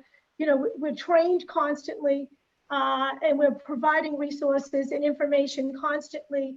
And we've moved from a reactive police to probably one of the best known community policing and successful community policing departments in the country. Does that mean that every single police officer is the perfect community police officer? Of course not. Yeah, Maria, no, I appreciate all that, but because I know my time is limited, I just want to kind of push back a little bit more on this. What I'm trying to get at is, what I would love to know is, how are we tracking those known officers who have a problem with aggression, who have a problem with de-escalation, who struggle with racial biases? What systems and how are we utilizing these dollars to help support these officers? So these dollars do not directly do what you're talking about, but we do have a series of protocols and policies that I will send you so that you'll understand, like, what does the TAB process look like? Yes, that's what I'm trying to get at here. For me, what is important to uplift is that we've gotten to the point where we need to reevaluate how we're utilizing these dollars and making sure that we're investing in the service part of the work, not just the protect, right? And I think that this is an opportunity, and this is our moment in time to really take a moment to reflect. Are we doing everything in our power to protect and serve our community, is what I really want us to marinate on. And I think that bias training is just part of it, but it's just not working. It's obvious that we need to go beyond the dialogue. We need to put some. Hi, this is Councilor Campbell. Hi, Julia. Hi, Councilor Mejia. Thank you. I unfortunately got booted off, so I'm on my iPhone now trying to work out my computer. And I take advantage of all that because I've been on my. problem. So I'm gonna step on down. Yeah, I'm gonna move on to Councilor Edwards. Councilor Edwards. Thank you very much. I hope you can hear me. Yes. Okay, excellent. I will, like my colleague, Councilor O'Malley, I'm going to leave the questioning I have for Brick aside. I will just make a general statement. I have no intention of voting for funding for the Brick funding until we can have a thorough analysis. I do think this is an important time where all law enforcement needs to step up and say, just stand in solidarity and understand the kind of pain and also the pressure that we as politicians are facing right now, but also just in general what this nation is facing right now. So I don't know why he's not here today, But I do think these questions absolutely need to be answered. And there needs to be a general statement about BRIC's role in either achieving a more racially equitable police force or country or city. And if they don't have a role in doing that, then we have every right as a city council to question whether we should be funding BRIC. So I look forward to either a statement from BRIC. I look forward to their analysis about how they're going to be doing better. And until I get those things, I can't see how I can vote at all for this funding. I do appreciate Maria and Damon being here today and trying to carry the water and answer the questions. I think you broke it down as best as you could, but we have other questions and deeper questions about the BRIC. So I wanted to say thank you for being here, but my vote is reserved until I get other questions answered. But I wanted to follow up on Councillor Wu's questioning about how the funding is only going to be PD or law enforcement. And I'm curious, is there a way, just because you're the only applicant that maybe the federal or state grants will accept, I'm curious about your partnership, or could you partner with other organizations, specifically the Human Rights Commission in the City of Boston, or Fair Housing, or other parts of the City of Boston's Civil Rights Initiative? How could you be partnering with them? They're allowed to look at systemic, and they're tasked with looking at systemic biases. They're tasked with looking at systemic injustice. And so when you partner with them to look at who you're going to be also working with in the community, and the standards you're going to hold them to in the community, as well as the standards you're going to hold the police departments who get your money, I think it's really important to what I guess my question is, do you partner with them, and could you with this grant money? For Shannon specifically. For Shannon. Yeah, I mean, I don't think there's anything against it. I believe we could partner. I think it would be very helpful to design what is equitable analysis look like in terms of the funding going to these organizations, and in terms of community dialogue, because I was introduced to Shannon Grant through a conversation and talking about how it actually needed to increase because many organizations, we needed more organizations and the community and grassroots to have access to this money. And so we needed, they're wonderful, not just the peace walks, but looking at all the coming togethers for violence against violence in Boston. We need more funding to go to the community. And this is one of the major funding grants to do that. So I wanted people to understand why the Shannon grant is different than, say, from the surveillance and the BRIC grant, which is two different worlds as far as I'm concerned. I don't disagree that the Shannon grant should be held accountable, right? And should be held to certain standards, and also be working with civil rights organizations. What are your conversations with the ACLU? What are your conversations with the NAACP? How are you looking towards racial justice, not just in, who you give the money to, but when they go to administer the money? What's the line of accountability, including in the BPD, if they're going to receive your money for overtime? And how are they, what reports are you requiring from them? What data are you requiring from them? And if you're not requiring any data, I think that's a problem, and I think it's going to make your accountability very hard. So I'm encouraging, or actually asking you to work with these different offices to have certain transparency and accountability, because I do want the Shannon grant to succeed. I'll say that. I do want you to be working with more communities of color, and I do want you to be funding specifically more undocumented folks and organizations that are working with our undocumented youth. I want you to be working with more folks who do not speak English as a first language. I want you to be working more in the community and being led by the community folks. So we need more money for that, but I also need to know you're going to be holding all of them accountable, including the BPD, anyone who gets your money. And so I would encourage you to work with organizations that can get you an accountability list, or how to hold for certain entities accountable. And if they don't, I think you should be denying money. Okay. Right? You have a powerful tool to be holding these folks up. So if they're not meeting your transparency, they're not meeting your equity standards, they're not meeting these things designed by a community, they don't get the re-grant from you. So that's what I'll say about the Shannon Grant. I think Council that's all I have, couple minutes. honestly. Thank you. Sorry, okay, that's all No, I have. I was on my iPhone and computer, so thank you. No, appreciate it. Thank you, Councilor Edwards. Councilor Janey?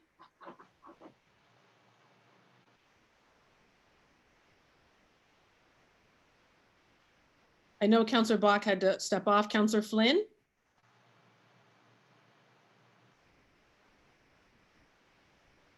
Thank you, Councilor Campbell, and thank you to the panelists for being here. I had one or two questions on the brick. Obviously, well, I'll hold off until the representative comes.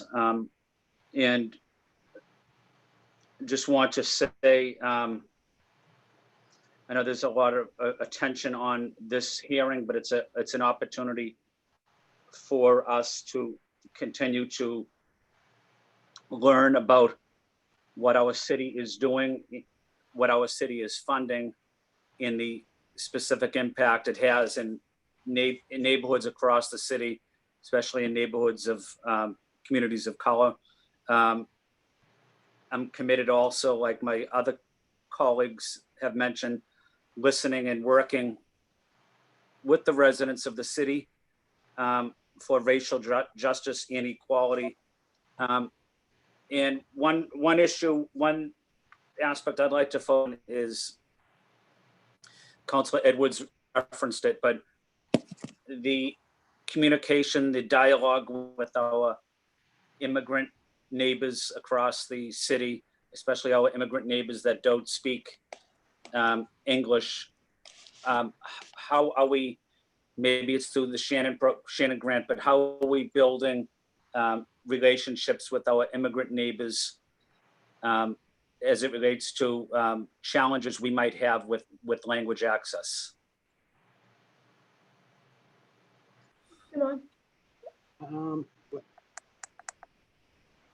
I think we fund Maverick Landing Community Services through the Shannon Grant.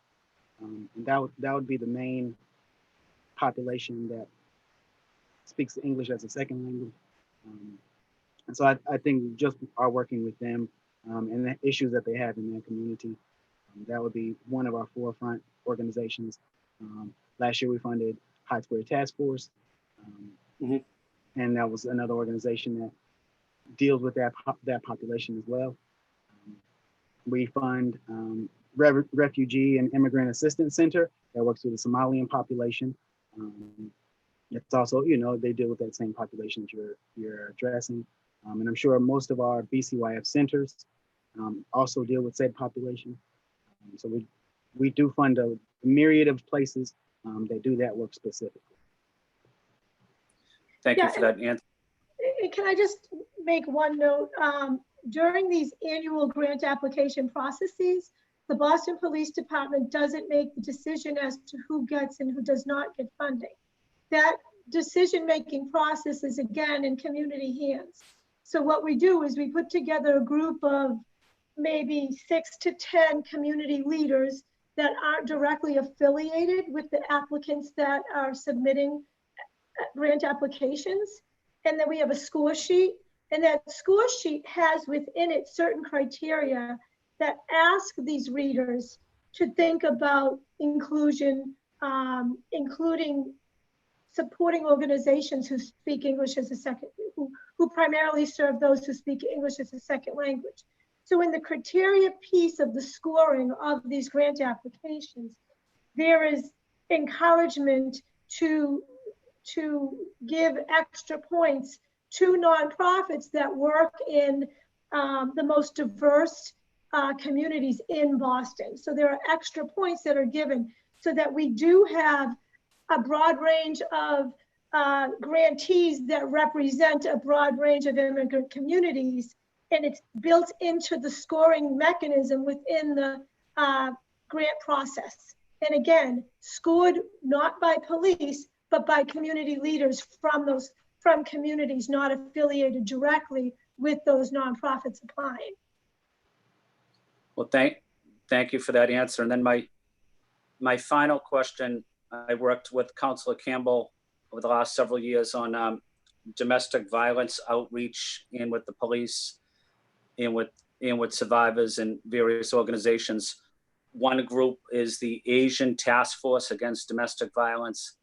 I met with them and they always highlight to me their number one challenge is language access for a survivor coming forward to report their story, to report their incident, to get services. But you know, what can we do as it relates to domestic violence and combining more language access outreach and to our immigrant community on that issue? It's something we are focused on, and I think myself and Councilor Campbell will have another hearing about it soon, but we would like to make sure that language access is a critical part of that outreach. I can send you a list of language access services that we are contracted to utilize in the Boston Police Department that we use. We also have a separate list of domestic violence service providers that we provide funding for through a different grant program that we're not talking about today. And so we do a lot of work around language access and domestic violence victims. I do have to say, with regard to domestic violence, nationwide, we are not funding it at the rate that it should be funded at the federal or the state level. So yes, we'll apply for grants that are written for police departments to apply for. We usually take that money and then direct it directly to nonprofits. But it's a drop in the bucket compared to the amount of funding that we actually need to better serve women and children victims of domestic violence. And I think that's a broader call to action around gender-based violence that as a nation we have refused to take seriously. And so we do everything we can to apply for every dime and then get it to the service providers, but that's a bigger systemic issue that the country has to grapple with.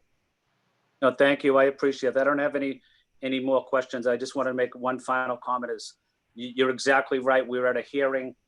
We're working with Northeastern University Law School on domestic violence issues, and the providers that were with us, you know, one of the biggest challenges they had was also funding. So maybe including some of those organizations in the conversation going forward would be critical. But again, thank you, and thank you, Councilor Campbell. Thank you, Councilor Flynn. And before I jump into public testimony, because this has come up quite a bit, I wanted to flag that, you know, this committee held a hearing. You know, I filed a hearing order back in May of 2019, and we held a hearing in August at the Mattapan Library, Mattapan, which is in my district, specifically asking about all of these grants that we received, not just these three, asking, you know, how much money do we get for violence prevention? How much money do we get for violence intervention, for reentry, asking for breakdowns, you know, how much of that money goes to salaries, to the fees for the city of Boston, how much go directly to young people, what's the oversight, the organizations that receive the money, what's the metrics of accountability? How do we define those metrics? What's the application process? What data do we collect to determine those organizations are successful in reaching our goals in preventing violence? The list was long, right? And I sent questions before that hearing to every single participant, including our health commission. And I know most of us left extremely disappointed. This is not directed at you two, but extremely disappointed at the lack of metrics, sort of the accountability piece, the breakdown in terms of how much money actually exists overall for various purposes. So it's a conversation we're definitely going to renew. And for folks in the public who are interested, the hearing is recorded. It was recorded. And that work must continue. Many of my colleagues talked about the importance, including Councilor Edwards most recently on these issues. There's a lot more work to do there. At this point, I do want to go to public testimony. Madam Chair? Yes. Who's calling me? Kim. It's Councilor Janey. Oh, did I miss you, May Councilor? I, I'm sorry, I may have missed, I'm having a really difficult time. Okay, go ahead, Would you- Councilor Janey. Would it be okay if I just jumped in? And I have Yeah, a call at 12? I'm giving everyone 5 minutes or so. Go ahead. Yeah, And then I'll and go to I public probably won't testimony. even need it because I'm sure, so one, I apologize. I was on that earlier call about the restaurant, so I missed the opening. I had problems in and out. So much of what I may have wanted to cover, I'm sure my colleagues may have done it. So I will just kind of recap what I hope that we can get out of this moving forward. I understood the BRIC was not here, concerned about that. So I want to echo what my colleagues have already said, and there's a lot of information that we need. We cannot make informed decisions without it. I am very interested, and I think if I understood your recap, that we will get a breakdown of these grants that are geared toward violence prevention and intervention, how much and to whom the resources are distributed, which organizations, how effectiveness is measured, which constituents are being touched with the resources, and then have that broken down by zip code, by race, by language. So not just the organization and entity that receives it, but then who is touched with it. Certainly want to support Louis D. Brown Institute and others that are doing the good work. But it's important that we just know, how this money is being spent. For that Shannon Grant, I was in and out. I'd be interested, and I'm sure it might be in some of our, the papers that have been sent, the documents, but where the rest of the money, the rest of the breakdown. I just also wanted to echo, this is my final point, what Councilor Wu said earlier about the analysis using the surveillance and oversight ordinances that we currently have on the books and doing that kind of analysis. And I'd be interested in when we could receive that. Thank you, Madam Chair, for indulging me, and I will stay on as long as I can to hear public testimony before I have to jump off for another call. Thank you. Thank you, Madam President. We will follow up with all of that information, and I agree with all my colleagues with respect to the BRIC. That grant isn't going anywhere if we don't have our questions answered. So that will make clear at the end after, of course, I hear public testimony as well. So thank you, Councilor Janey. Thank you, Madam President. I want to quickly just go to Councilor Arroyo, I think has a quick question on where grants can come out of. I will say the Youth Development Fund, for example, which is a city resource that comes out of our police department for organizations that are doing violence prevention. There's been a lot of talk for the last couple of years about moving that into the Health Commission space and that being determined by the administration. And that didn't go anywhere. So I think his line of question has to do with that. So Councilor Roy, I'm going to give you a quick minute, and then I'd like to go to public testimony as soon as possible. Thank you. Yes, and I want to go to public testimony as well because I know they've been waiting patiently. My one thing here is with Shannon, my understanding with Shannon, and just to be clear, I think that public health agencies and community health centers and BCYF are probably all better decision makers about our community in terms of these kinds of programs. I don't actually really agree that we send this through BPD. And so my question about that is, with this one, I think the issue that I have with this is if we didn't fund it, we leave nonprofits holding the bag, and I think that's irresponsible. But in the future, if we wanted to stop the Shannon grants from having to go through BPD and instead be distributed either directly to these organizations or go through a community process, who makes that decision? Is that a state issue? Is that a federal issue? Who's decided that this money needs to get dispersed through BPD? The Executive Office of Public Safety and Security. And so that's a state issue. Correct. And so if anybody's watching this and they want to actually change that, like for instance me, they would advocate to the state. Yes. Okay. And just one last thing on that. When BP decides to disperse these, who makes the decision? Who's the decision maker on who gets this money? I have a committee that looks over all the grants. So it's myself, Mass Housing, Northeastern Center for Sports and Society, Suffolk County Sheriff's Department. We have about 7 members on the council that are all impartial to this grant. They don't receive the funds, but they review the funds. They review the grants. And the Office of Public Safety and the Mayor's Office of Public Safety.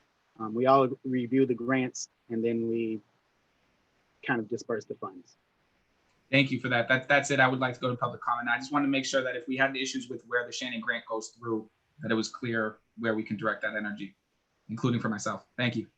Thank you, Councilor Arroyo. I will say, though, the Youth Development Fund, for example, which is within the police department and is used for funding youth-based organizations only who do violence prevention work or frankly, serve our youth in any capacity. That is within the city's budget. It's currently within BPD. That there has been conversations on moving that to the Health Commission. That is within our power. That has been raised with the administration. So that's a question that's outstanding for the administration about moving that to another department. So I did want to make that piece clear versus the state grants and the federal grants, us having to advocate to them to disperse it to other departments. So I'm going to go now into public testimony. Michelle, I think you have a list for me. Let me just make sure I have the name correctly. And Michelle, if you could just call out the first person, that might be easiest given the long list that we have. Sure. Thank you.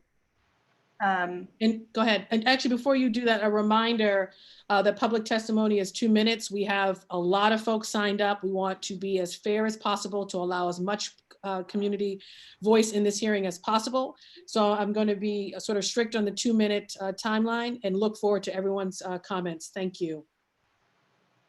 First up, and apologies to everyone if I mispronounce your names, is Fatima Ahmed. Hi, yes, you actually pronounced it correctly. I'm Fatima. I'm the executive director of the Muslim Justice League. And as many of you have figured out, it is our campaign that resulted in these thousands of emails, flooding your inboxes and calls flooding your phones about this incredibly important issue. And I'm, grateful to have the chance to talk about this and really excited to, see some of you city councilors asking really fantastic questions, which hopefully will save my time a little bit.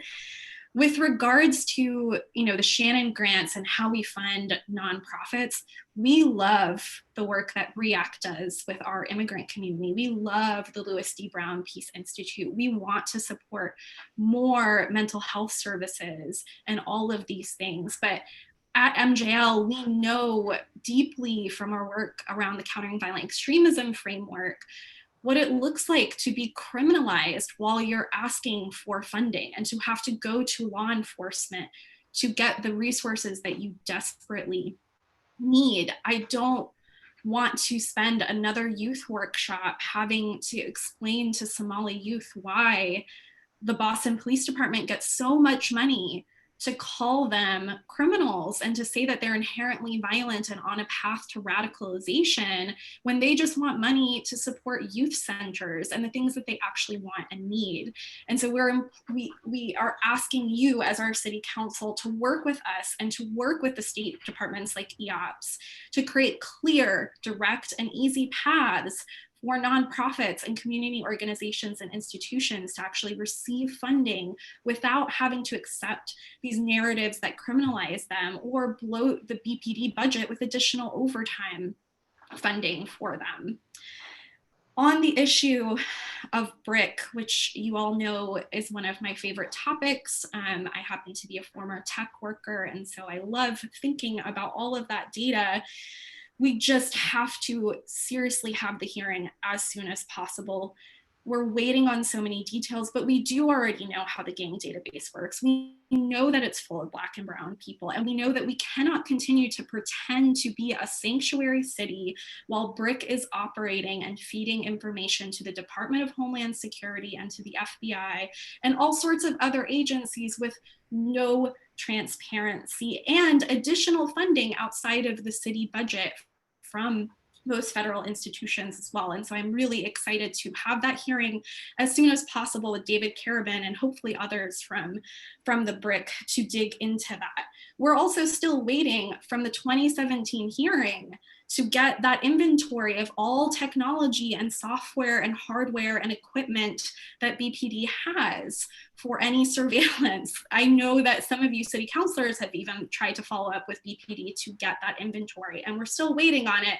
I think we need it as soon as possible to address these issues. And lastly, I know that this hearing today is just about these grants, but as you can see, people are not going anywhere. We are fired up and we are ready for things to change. We can't have hundreds more hearings asking the same questions and waiting for the same details that we've been waiting for. And so we know that as you all are reviewing the fiscal year 2021 proposal that includes $414 million just from city funding for BPD, that's not the external funding that they get. We really hope that you can figure out with the mayor, we know that the mayor's office is the one writing the grant, how are we going to cut at least 10% from the BPD budget? Hopefully 40 million could be cut from overtime spending alone, which I know that we have to keep some of the overtime spending, but I'd like to think $20 million left would still be enough. And the brick. Let's start with overtime and the brick, because I know so many people here today were just wildly offended that police officers get to more than double their salary while so many of us are unemployed in this moment, in this pandemic, and we're facing, you know, likely even more budget cuts in the future. And so I'm really excited to keep. Fatima, you can keep going. I want to give you the courtesy, and I didn't make that clear. I was saying 2 minutes. You can keep going. I know we talked offline. If you have more points, given your leadership role, you probably should have been a panelist here. There were some hiccups given the thousands of emails, so please do take a few more moments so that you can make your points. Do not feel rushed at all. Thank you for that. I did rush a little bit, so I'm wondering, you know, given that I do have some expertise in this, if any of the city councilors actually have a question that you would pose to me, in case that's helpful. Of my colleagues who were on, do you guys have any questions for Fatima? And you can raise your blue hand or just wave your hand. Oh, I will say, I share your frustration in that some of those hearings you've referenced, whether it's around the brick, you know, these grant hearings where David has actually shown up in the past, we've asked questions, some tough questions, and we're still waiting for some responses. Or the hearing we had with respect to all of the grants that come through the city of Boston, not just the police department, but other departments for violence prevention or gang work or different things. More information there, and some of those hearings have been disappointing because either the questions weren't answered or we did not get the information that was requested. So this time let's just say I am not only committed to having another hearing specifically with the brick in short order, but also pulling in all of those outstanding issues as well. So I just want you to know that, and we'll continue to talk offline on what that looks like. Thank you for that, Councilor Campbell. And I think, you know, for that brick hearing, ideally we should have that inventory of, you know, everything that they have at their disposal ahead of time, and also a real transparent budget, because I know that what they get out of the city budget, which is it's not clearly demarcated in BPD's budget, that's just, you know, a small portion of the brick's entire budget. And so we need to understand who is funding them, who has access to that data. I will add too, unless other city councilors have a question, what came to mind for me as Councilor Arroyo was asking about, you know, where those cameras feed back to in the Bowdoin Geneva neighborhood, which is close to where I live. That reminded me of just a year or two ago that we saw listed in a housing development agreement under the public benefits section for the dot block development over here in Dorchester near Fields Corner, was a $25,000 allotment for cameras to feed back to brick explicitly, which is horrifying. And I really wonder how many cameras we have around this city that feed back to federal law enforcement without any of us knowing, because there is no clear separation between BPD and brick. I have a question. This is Councilor Edwards. Yeah. Sorry. Go ahead, Councilor Edwards. For Fatima. Yes. I'm just curious in terms of your experience and what you've studied, what is an ideal police relationship? Can you point to a city or a city program that you think is doing it right? I think that, you know, there are models for different pieces of what we need to do. And in this moment, we're going to have to look at all. Fatima, Yes, let me, sorry. that was my fault. Let me be more direct. Yeah. So when it comes to surveillance, is there a city or organization doing it correct? When it comes to enforcement or gang, I don't know, gang intervention, is there a city doing it right? Yeah.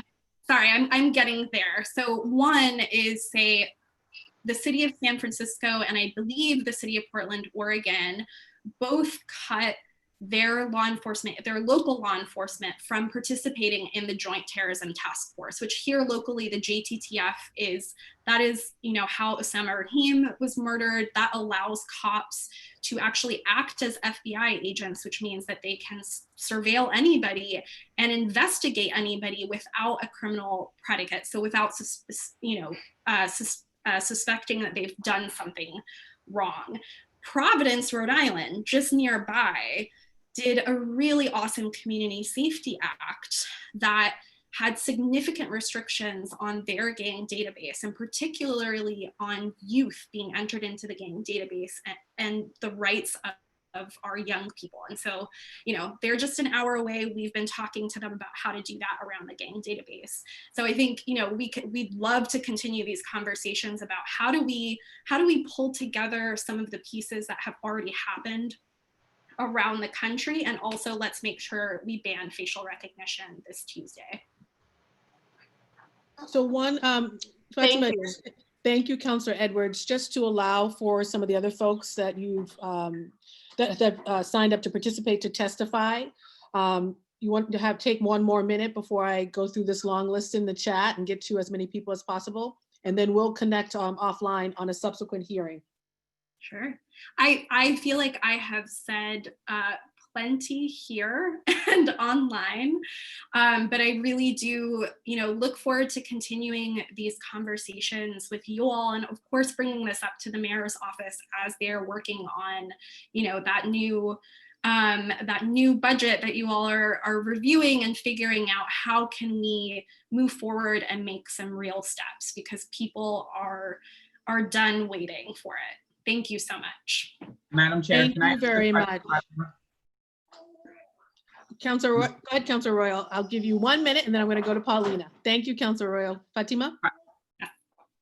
So just one question. Was there a question that you wanted asked today that wasn't asked today? Is there one question that you really wanted to hear an answer to that wasn't asked today? And what is that question? Thank you for that. You all asked a lot of great questions. I think we need those full breakdowns. We need to understand what all of that data is that is happening in that real-time crime center. The other thing that we have not gotten clarity on that, I would love to ask is what part of the city budget for BPD actually goes to BRIC, because BRIC does not have, you know, its own line item, and I spent way too much time poring over the budget and the city charter and documents trying to figure this out. So I'd love to know if that $4 million external contract to Centra Technologies, is that for intelligence analysts who work at the BRIC, and who works at the BRIC besides David Carabin, because his name comes up every time, but we can't seem to get a list of who it is from DHS and FBI that has access to our information. Thank you, Councillor Royal. And Fatima, those questions have been recorded along with some others that we have as well. And so what we'll do is compile an extensive list based on your questions, folks from the public as well as colleagues. And for that next hearing, try to get responses before the hearing so that it's a productive hearing and not a waste of anyone's time. So thank you so much. We will talk again offline. I'm going to go through as many of the folks who are listed in the chat for public testimony as we as we can. And just we have a hard stop at 1 because of a subsequent hearing held by our Madam President. So again, you can submit written testimony if you haven't already. So the next person is Paulina.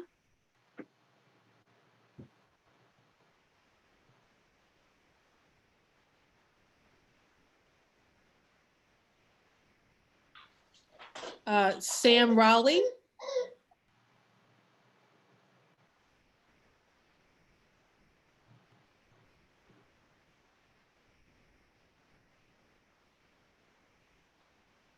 Hello, can you hear me? Yes, I can. Go ahead, Sam. Hey, so first of all, I just want to say thank you to most of the council. You guys all asked basically what a lot of us here really wanted to know about not only the grants, but like the functions of BRIC. And yeah, I think it's pretty telling regarding the transparency of BRIC, considering that the representative isn't actually here right now to answer any questions we have for them. Honestly, Can I just say, the BRIC actually wanted to reschedule and be present. And so I do feel like I should say that. One of the reasons why we didn't reschedule at that time, because we wanted to get these grants set up so that we could begin getting the money into the community. So these were bundled as 3. So if we had rescheduled, it would have taken another month to get the Shannon part of this hearing into the community. And so I do just have to say they didn't purposely not attend this. This was something that wasn't done purposely. Well, Maria, I hear you. I think we could have thought creatively around how we do that. And we know, you know, all of us are busy. We could have scheduled things really quickly, right? So we'll schedule another one just with the BRIC in short order. But Sam, I want you to continue and then we'll go on to the next person. thank you. But so basically, I personally feel that we really should get I want a lot more transparency through BRIC. I'd love to find out exactly what they're doing and what they're spending their money on. Also, how they're funded outside of this actual police budget. Because yeah, like everybody's brought up, the gang database is honestly a really horrible part of what BRIC does. There's also like just the complete, like the flow of information and how we don't actually know what exactly goes to the federal government, because there was a 16-year-old student who was deported even though he was on track to get a green card because of a lunchtime scuffle. But the incident report ended up making its way to BRIC, and that information made its way to ICE, and he was deported to El Salvador and falsely accused of being an MS-13 gang member by the Boston Police Department. So I think like a lot of us here, I just want more oversight for the police in general, and definitely just a more careful look over the money that they receive and also how they use it. Because there's definitely a lot of overspending, especially in terms of overtime for cops, but also like how much of the money gets spent on actual like of gear and what, because I was flipping through the Boston Police Department budget and I couldn't really find a solid breakdown of how they spent their money on supplies. All I saw was about $5 million allocated to like miscellaneous gear and auto parts. So I don't know how much of that went to like, you know, armored vehicles that they used to try to run over protesters with on like last Sunday, or like tear gas and such. So I would just appreciate a lot more transparency through the police department. I want to thank the council for really looking into that and considering changing how the police is funded to hopefully bring about better change for our community. Thank you. Thank you, Sam. Paulina, I'll go back to you. I know you got booted off. If you're on, go right ahead. Hi, can you hear me now? Yes, we can. Okay, great. Hi, it's so nice to see all of you. I'm a BPS teacher. My name is Lana Papayanis. Obviously also a BTU member. I'm one of the leaders of Unafraid Educators, which is the BTU's Immigrant Rights Organizing Committee. And it's really been a pleasure to get to know so many of you in recent months over Zoom also. And it's very exciting that we have a city council like this one who's asking a lot of these hard questions. So I echo Fatima's comments about that as well. As a teacher, I definitely understand the temptation of free money. We need money. And if somebody offered me over $2.5 million, I can certainly think of a lot of things that I would do with it. But this money comes with strings attached, and our city should not be accepting money for the Boston Police. The proposed budget's over $400 million. I see the titles of these grants, and I think about how I teach my students about, the way that language matters. And these are really slick titles, and they come off really to me as advertising. These are not quote unquote innovative. They will not quote unquote prevent crime. They're really nothing new. They're going to continue to make the city unsafe, especially for Black and brown residents of our city. I really consider myself very lucky because I get to spend a lot of time with young people, these days very remotely, but obviously still it's important that we're listening to them. And I'm hearing kids say what they want, and that's youth jobs, it's community programs, it's healthcare, it's more resources at school, it's internet. These are things that will make all of our lives better. And that really stands in stark contrast with these grants. You've all talked about the brick. It seems to me that the question I really have is I don't understand why we should help to fortify a federally funded center that systematically tracks and surveils people in our city. That's not what young people are asking for. They're not asking for the installation of cameras. They're not asking for increased surveillance. The BPD denies having drones, yet community members have seen them. We don't need more money for that. The Shannon grants, they may sound good, but tying these programs to the police really makes a mockery of the demands that young people are making. They're making demands for community programs, and community programs need to be just that, of, by, and for community. None of this money needs to go through the police. We can change the way that money is funneled. It really can't go through the police if these are going to be actually grounded in community programs. So I'm so excited that so many people are here today and to hear the hard questions, because we need to be listening to young people, to Youth Justice Power Union, to the Muslim Justice League, to the Movement for Black Lives, to the Student Immigrant Movement. I really urge you to decline these grants and pressure the state to reallocate these funds to what our communities actually need. Thank you so much for holding this hearing and for the promises. Thank you. Thank you. And in case people are wondering who that is, my son who says hello to everyone. Orlando Gilbert. Hi, can y'all hear me? Yes, we can. Thank you. I'd just like to thank the City Council for allowing me and my friends to speak. Due to the recent murders of Ahmaud Arbery, Breonna Taylor, and George Floyd, police brutality and misconduct has really come to the forefront of America's consciousness. Many like myself have been deeply moved by their deaths, and I'm here to answer that call to action that their untimely demises has really invoked. I'm here to make the case that funds should not go towards discriminatory policing in Dorchester, and money should not be given to law enforcement that lacks basic protection against police violence. Putting surveillance cameras in Bowdoin and Geneva is a discriminatory tactic, and it's going to be used to over-police a community that's demographic majority is Black Americans. Historically, policing and monitoring communities harder hasn't made them safer, and in fact, the inverse is true. It creates distrust between governing bodies and community. It leads to higher incarceration rates, which we know really disrupts communities, families, productivity, and prosperity, and just doesn't work. Evaluations of surveillance cameras from from multiple studies, but I found this information on the ACLU's website. There was evaluations conducted in San Fran, LA, Chicago, and Washington. And most of these reported that there were no significant positive impacts on crime due to cameras. And if there was, it wasn't worth the cost of upkeep, and it's a waste of money. Another waste of money is funding a hostile and militarized police department that undermines protests and was violent against peaceful protesters on May 31st. We can't fund a police department that doesn't enforce, I think, the following protections.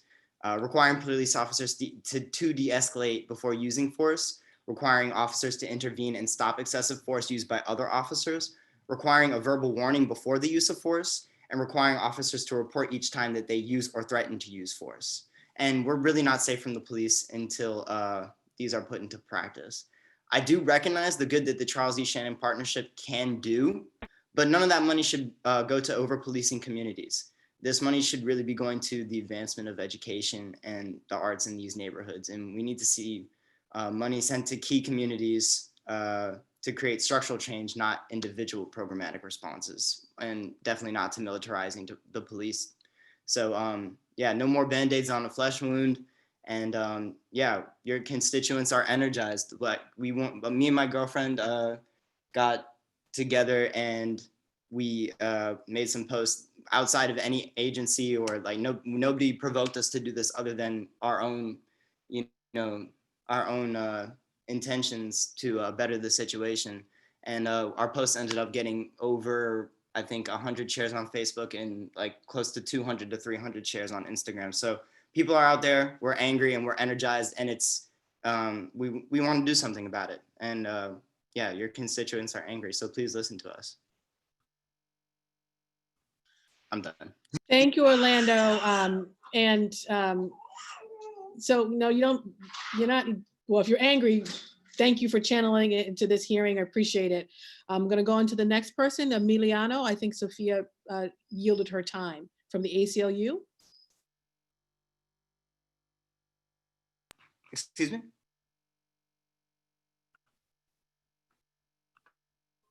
Emiliano from the ACLU. Yes, can you hear me? Yes, I can. Great. Thank you so much, Madam Chair. And thank you so much for all your questions today. We have found some claims made by the city today quite news to us, because we didn't know. They are claiming that they don't have drones, which is strange because a community member saw cops flying a drone at the Mildred Haley apartments recently. So we are just curious about that. But anyways, thank you for giving me the opportunity to speak. My name is Emiliano Falcon Morano. I'm the Policy Counsel for the Technology for Liberty program at the ACLU of Massachusetts. On behalf of the ACLU and our more than 10,000 members and supporters in Boston, I am here to present testimony in opposition to the order to authorize the reception of the EOPS grant for the BRIC, for the Boston Regional Intelligence Center. It is no news that we are living in uncertain and frightening times. Nationwide, people are marching in record numbers to demand justice for Black communities long subject to police violence and an end to racism and white supremacy. In response, agencies from the local to the state and federal governments are mounting increasingly aggressive attacks on freedom of speech and association.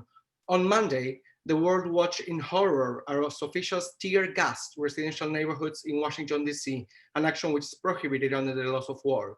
This came just hours after the President of the United States deployed state violence against a group of protesters, merely so he could engage in an awkward photo op. Trump was trailed by Attorney General Bill Barr, who has instructed the FBI's Joint Terrorism Task Force, who has is a strong relationship with the BPD, to investigate protesters and help prepare federal prosecutions under the Riot Act. These attacks on freedom of assembly and other First Amendment rights in our nation's capital were just one of countless examples of police and federal agency violence unfolding across the country.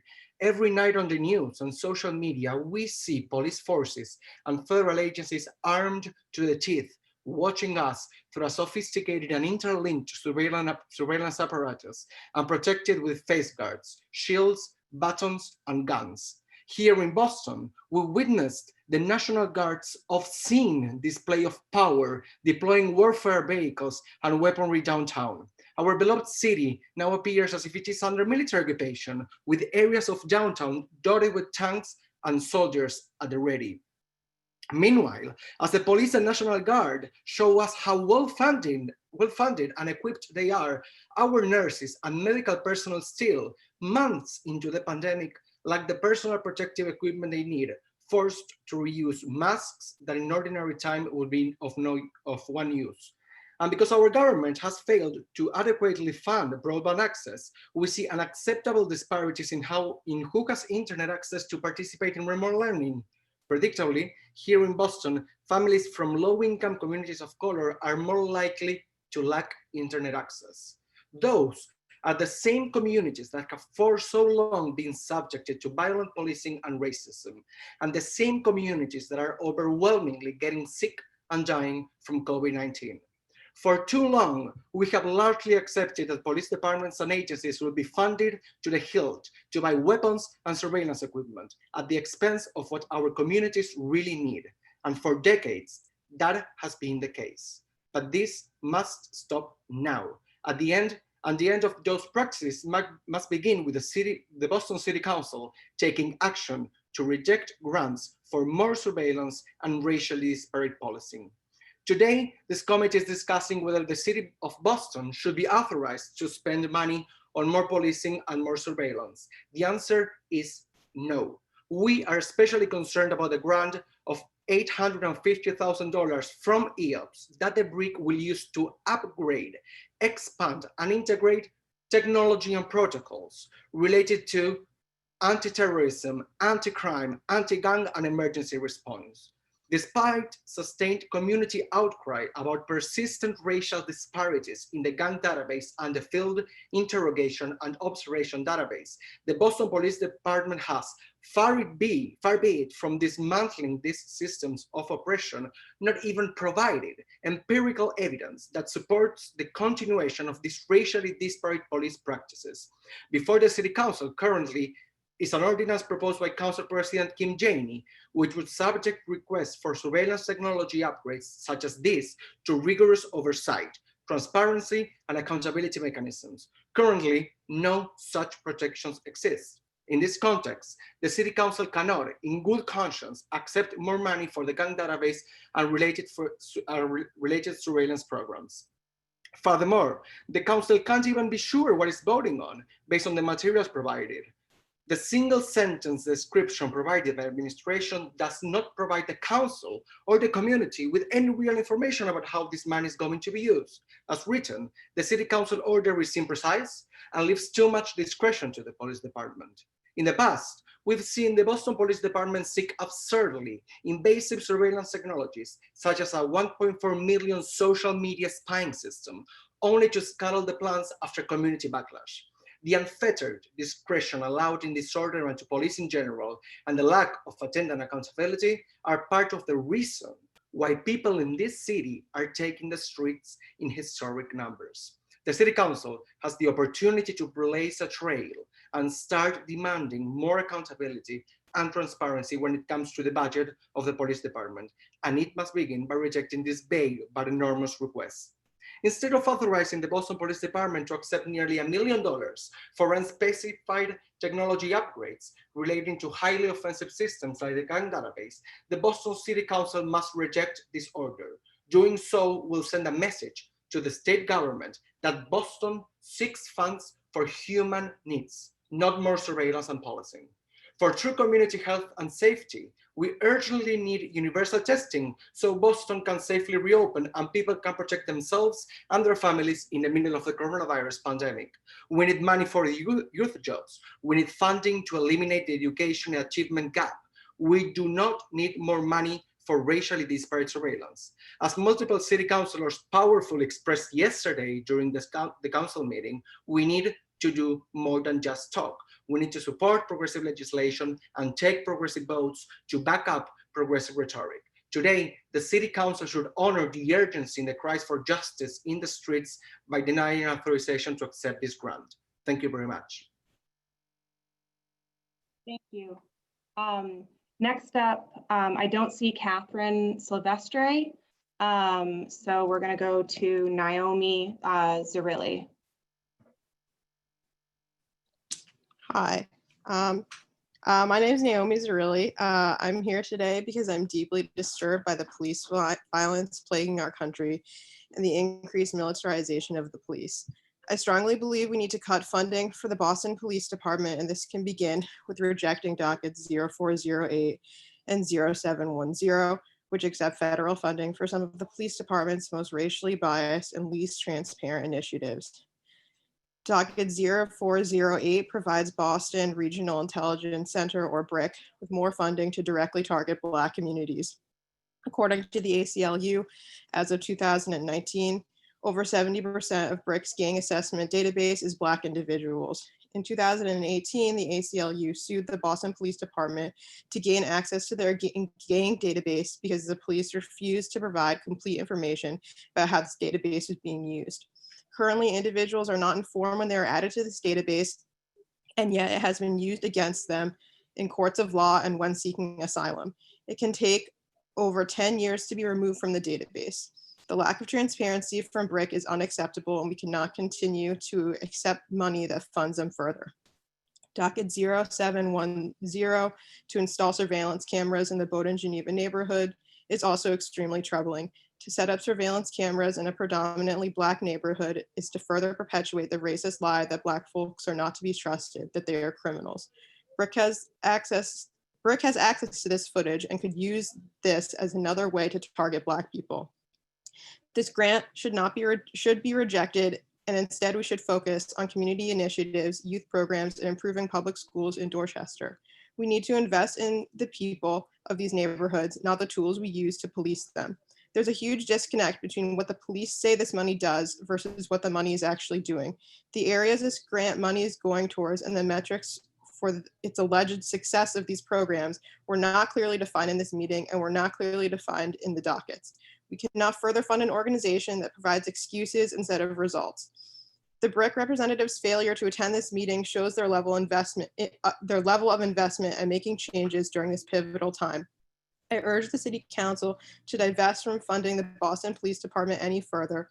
We cannot accept federal funding for these discriminatory initiatives. Thank you. Thank you. I'm going to have Michelle from Central Staff calling the next person based on the updated list. Thank you. Thank you, Counselor. Next up is going to be Jared Chase.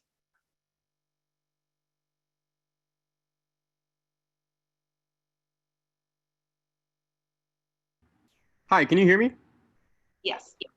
Hi, I'm going to try to make this as brief as possible so everybody else has time. I am here today to raise into question how much we can trust the BPD with directing some of their budget that here seems to be discretionary, especially to riot control equipment, armored vehicles, tear gas, etc.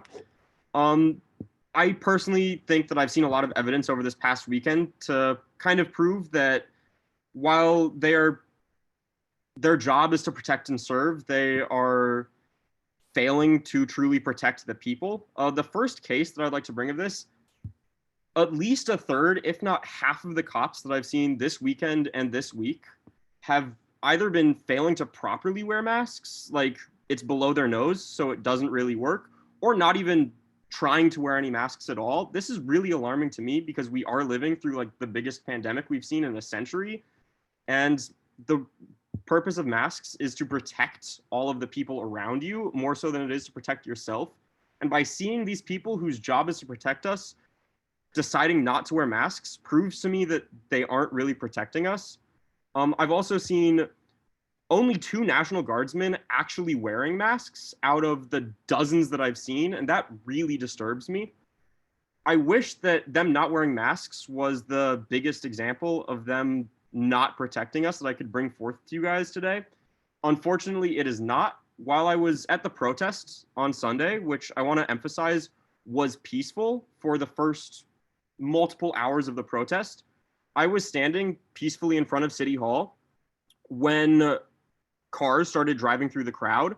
The first time it happened, I think they were going about normal traffic speeds, maybe 30 to 40 miles an hour. And they were driving through right where I had just been standing. My friend actually had to be tackled out of the way so he was not hurt by a car. They drove through the crowd multiple times. One time, I was actually standing in the crowd in front of an armored vehicle that I looked up is about $250,000. And it was driving straight at us. And when it was 10, maybe 15 feet away and still not slowing down, I decided it wasn't worth sacrificing my life for, and I jumped out of the way. But I don't think that police that are willing to literally drive down their citizens should really be trusted with all of this budget and all of this money without any kind of oversight, really. And I feel like maybe you guys could create an oversight committee or some kind of thing to really try to make sure that police are trying to de-escalate situations and keep their officers in check and held accountable. I see there are a lot more people here. I could go on. I'm going to yield the rest of my time, though. I just think it's important you guys know how the BPD is conducting themselves in all of this.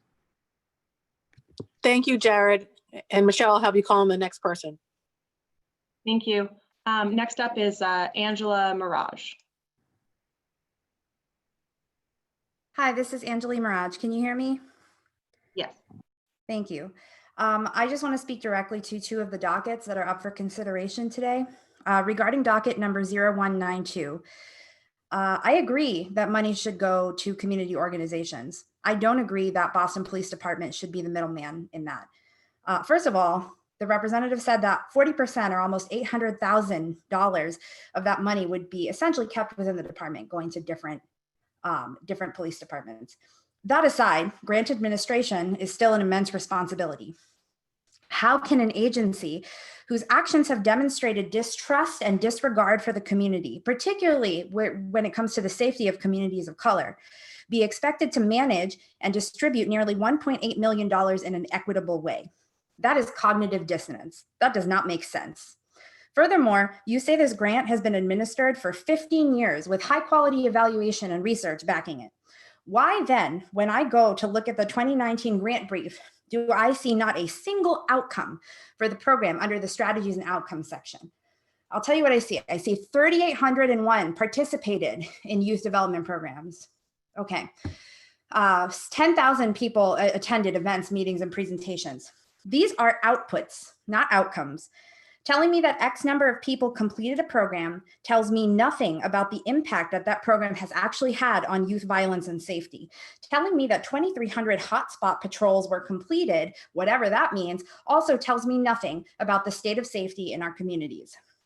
You have some loose data on overall decrease of arrests in a certain age group. Okay, you're getting closer. That still doesn't tell me that violence has gone down in these communities or that feelings of safety have gone up, because they haven't.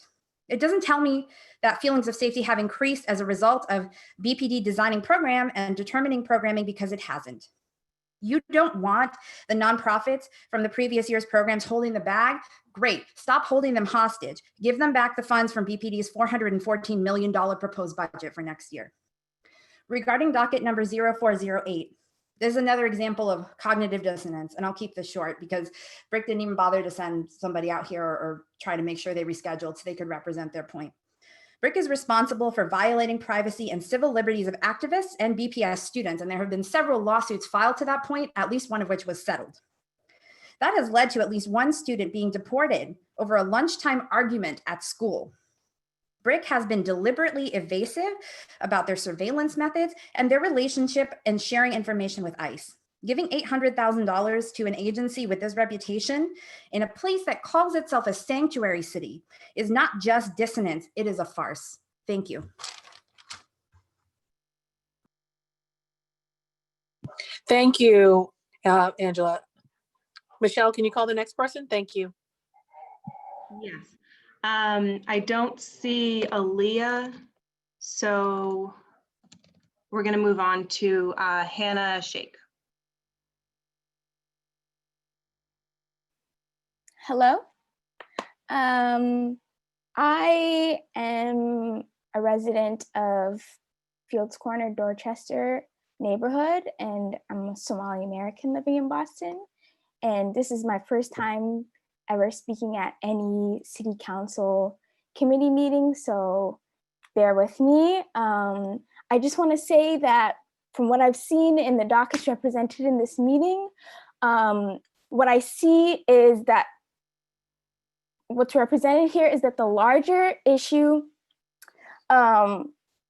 is that there's a lack of direct investment in our Black and Brown communities and a staggering overinvestment in their criminalization and surveillance. Spending any more dollars on the Boston Regional Intelligence Center is fueling a system of racist over-criminalization of Black and Brown communities as BRIC manages gang databases, scrutinizes movements like Black Lives Matter, and in generally disproportionately spies on Black and Brown residents. Many residents that I might add are in fact not taking part in any explicit criminal activity. In terms of the $1.7 million Shannon Grant, we don't need the police as the middleman. We need these funds directly applied to the community. The city needs to find a way to channel these funds to expand things like youth job programs and youth programming directly. We need we don't need the police as the middleman, and we need these funds directly to the community. As a whole, if the city stands for racial justice at all, we have to significantly defund policing and invest in Black and Brown communities. And we can start by cutting these obviously untransparent and harmful parts of the BPD budget right now. Racist police violence happens in our city far too often. And Black and Brown people feel unsafe in their own city. And this is a direct consequence of overfunding the police and a lack of investment in their communities. As a member of the Somali community in the city, we know all too well that increased surveillance makes us unsafe. BPD community efforts do not provide safety. In reality, they cause community division, tension, and a sense of insecurity. The city council has a responsibility to stop investing in the targeting of racist and criminal targeting of Black and Brown people. What we need to do is invest directly in healthcare treatment, healing, cooperative business, community centers, and community-led organizations. That's all I really have to say. Thank you. Thank you, Hannah, very much for your testimony, your powerful testimony.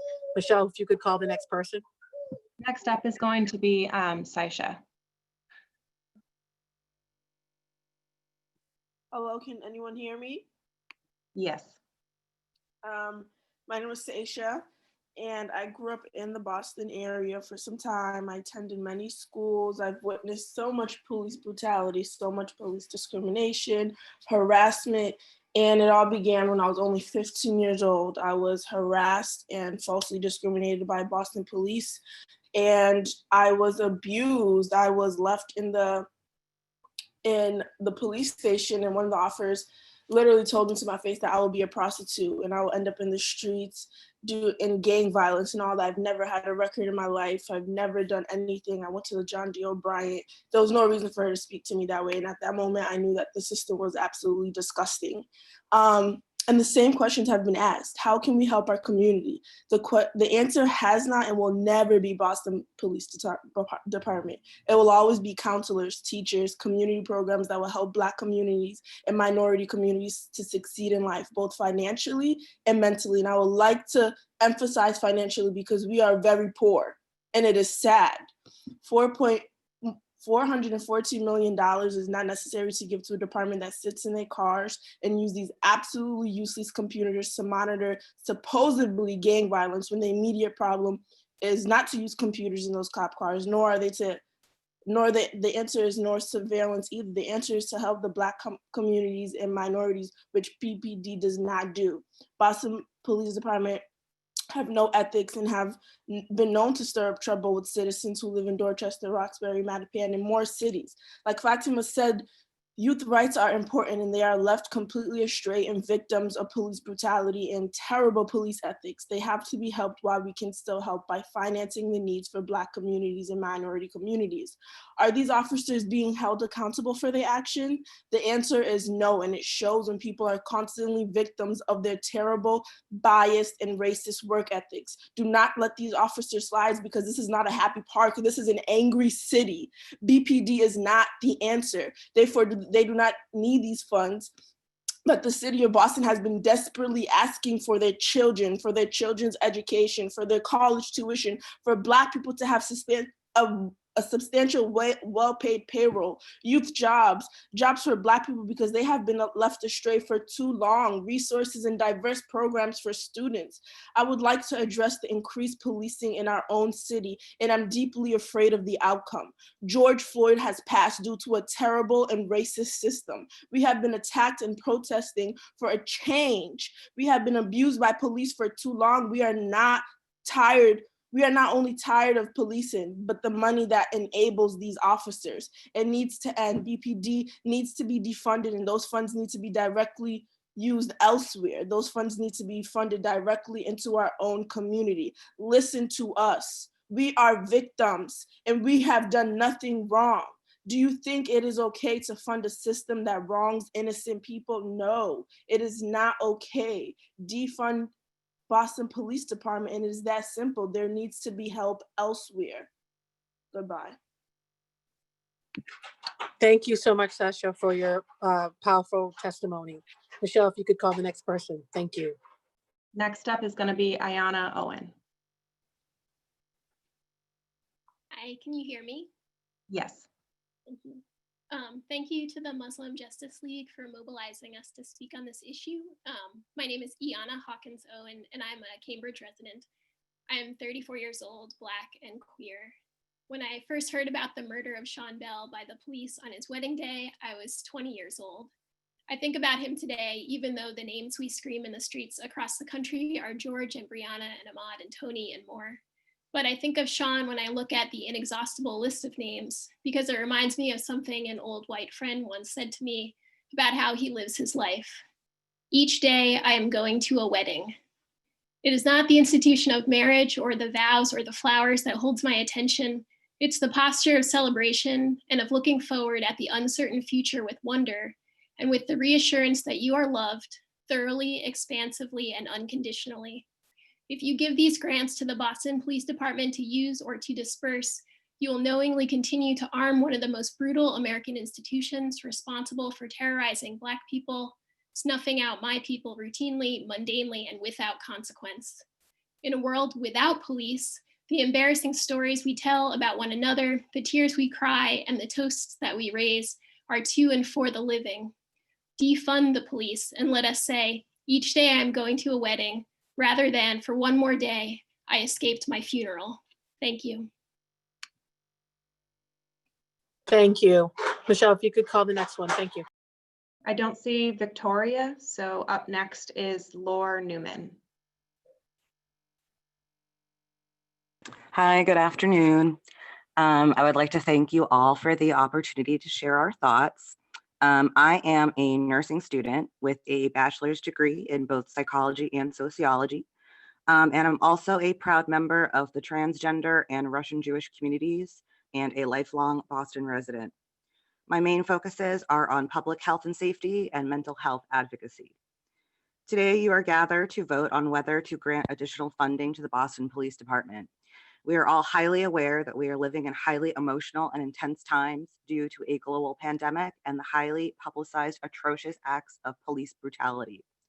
I strongly urge you to reconsider funding the BPD and instead allocate these funds to efforts contributing to public health, education, and infrastructure. Boston needs to remain a leader in setting progressive examples for the rest of the country. It is imperative that we remain committed to keeping our community vibrant, healthy, egalitarian, and most importantly, safe. Equipping the Boston Police Department with more aid towards force, scare tactics, and deceit is not on par with what living in Boston stands for. Please understand that this financial opportunity should be applied to saving lives instead of actively oppressing them. I appreciate you giving me a platform to share my voice, and thank you for your time. Thank you very much. Michelle, if you could call the next person. Next up is going to be, Fridahan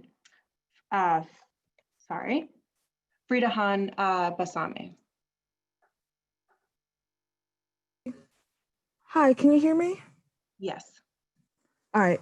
Hello. Again, I want to thank you for giving me a platform for us all to say how we're feeling. I am a student in Boston. I did not grow up in Boston. I grew up just 30 minutes outside of the city. But with recent events happening in our country and all around the world, I have to say I was pretty shocked to see that we were still considering giving money to BPD, even if it was going to community-based organizations. Like I said, I did not grow up in Boston, but I have heard stories and the history of the Boston Police Department and its history with the Black and Brown community. And I think that instead of upvoting these 3 action items, I think that it would be better to reevaluate how and where we spend money in the Boston Police Department. There needs to be a top to bottom reform of our policing in Boston. You know, how do I put this? You know, it would be one thing if I were here commenting on education or healthcare in Boston, but you know, every day I'm going to be affected by policing when I go to school.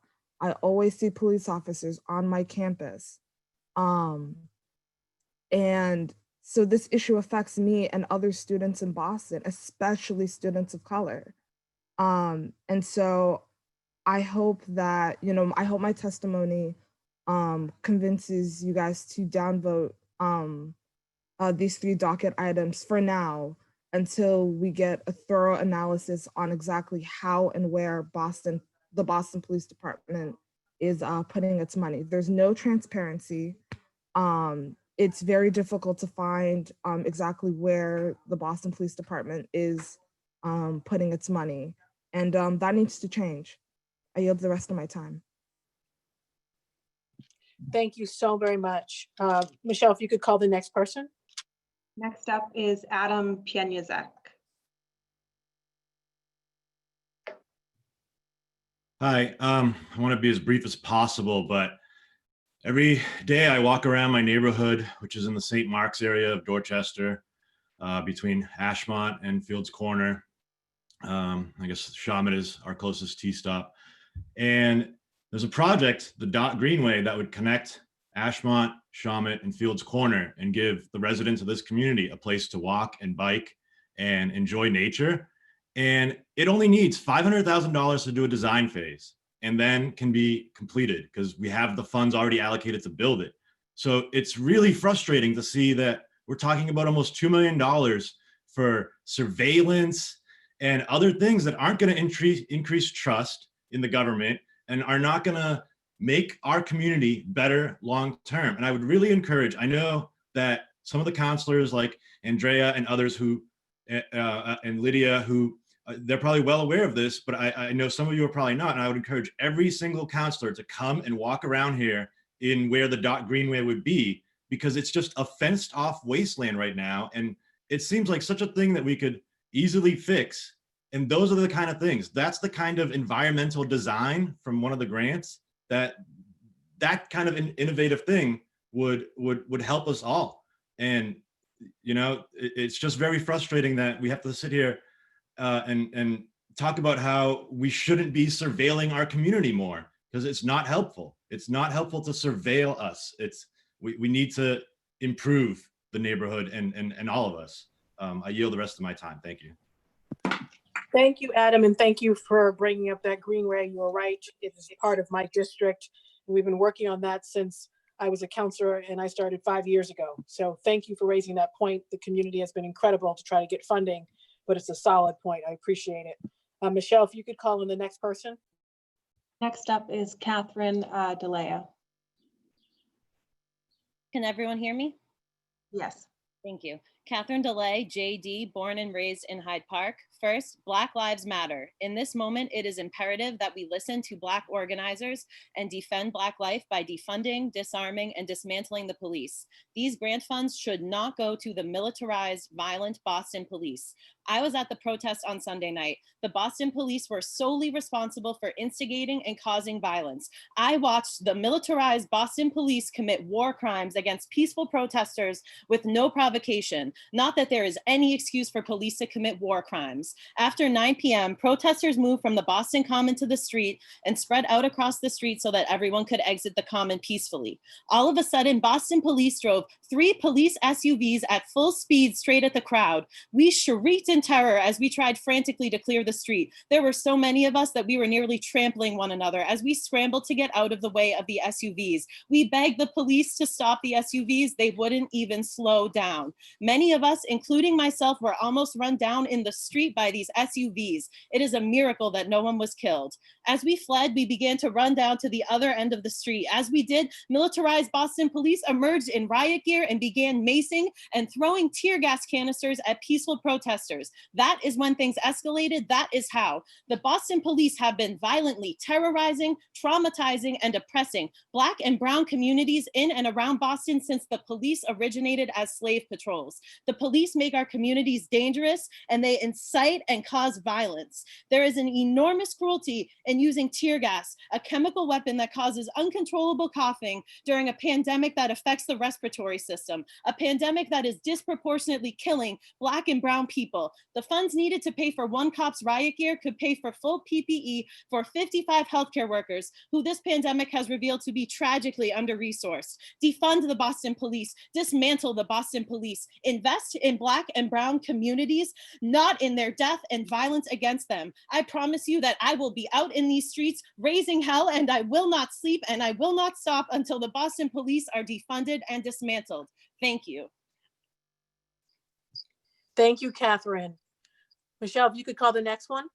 Next up is Cheryl Dukowski. Hi, can you hear me? Yes. Great.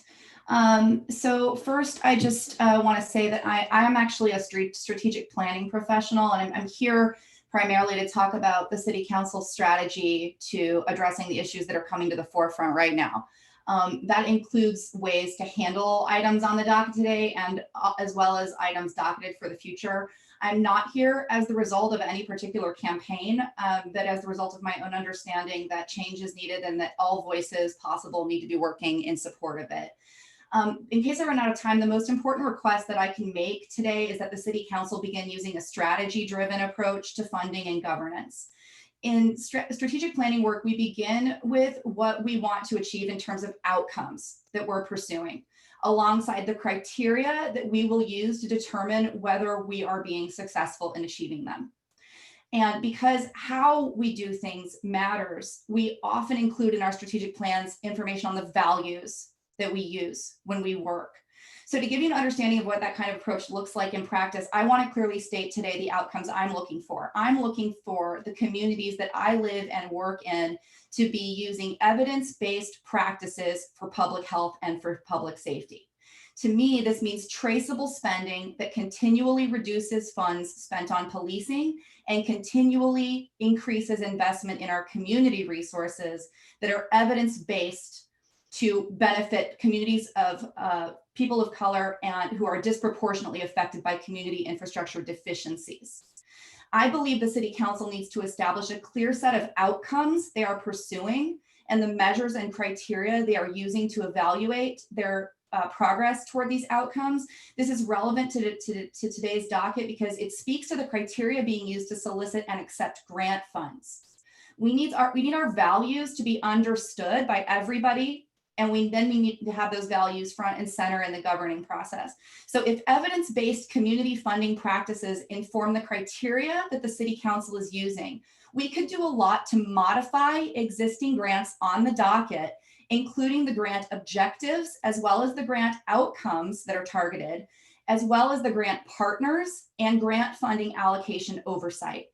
Evidence-based community funding practices, as recommended by the Leadership Conference on Civil and Human Rights, and as recommended by the evidence-based report and toolkit that the LCCHR has developed, based in part on data collected from the Task Force on 21st Century Policing that the Obama administration did, recommends partnerships with many of the organizations such as those that are on the Shannon Grant now.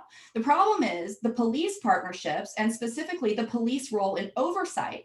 This committee is hearing plenty of testimony about the public's trust in police, as well as the police's track record. So to be clear, I am not personally supportive of the Shannon Grant with the terms as they stand now. There are 18 reputable community partners listed in that grant, which are not the police. Other partners could be added, including human rights organizations. I personally can attest to the effectiveness of some of those programs on that grant because I personally worked with some of those organizations, and I've even employed graduates of the Resilient Coders program on my staff.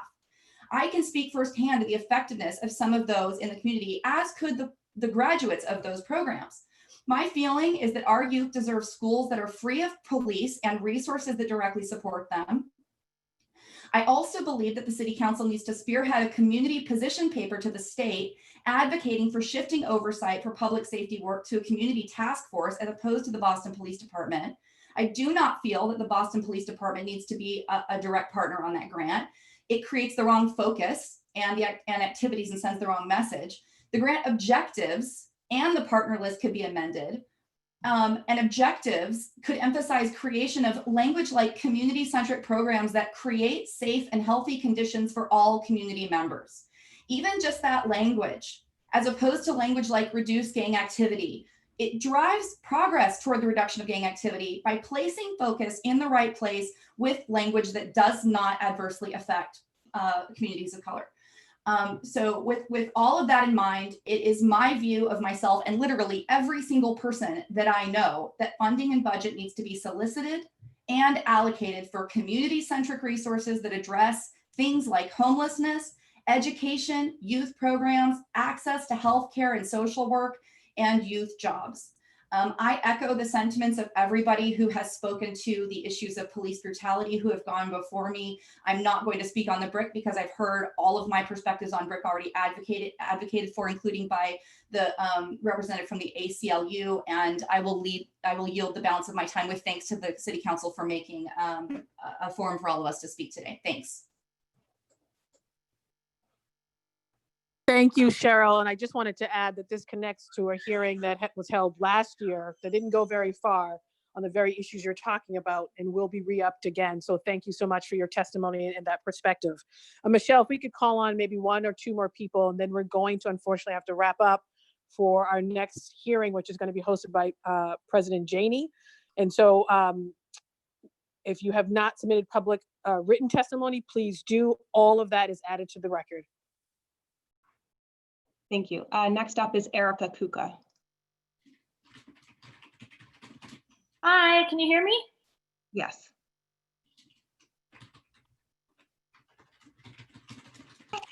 Hello? We can hear you. Okay, thank you. I just wanted to say thank you to the City Council for providing this space for the voices of my community members to be shared. I definitely echo a lot of the sentiments that I already heard, in particular, Paulina, Hannah, Saisha. I appreciate and 100% boost all of your comments. Similarly to Paulina, I work in BPS. I previously taught at a school in the Geneva-Bowdoin area, and much like has been mentioned, I feel very strongly about that community. I know it deeply, and I know what those community members have wanted, especially the youth, and providing services through the cops to community organizations is not it. As many people have already mentioned, I strongly believe that City Council needs to work to reduce the Boston Police Department's budget, and alongside that, address a lack of investment predominantly in Black and Brown communities and their overinvestment in the criminalization and surveillance of those communities, including the spending that's allotted for BRIC. So as many have said, like, I 100% agree that we need to not only avoid supporting more funds going to the police departments, but we actually need to defund and completely dismantle the Boston Police Department and invest those funds in community organizations directly in the community in services that have been previously mentioned, from job services for youth to healthcare to transportation, education, any services that are going directly to the community members and supporting the things that are actually required to create community safety, which policing and surveilling it's not. So whatever time I may have left, I yield to whoever's next. Thank you, Erica. Michelle, if you could call the next person, and then we're going to wrap up. Next up is Lucas.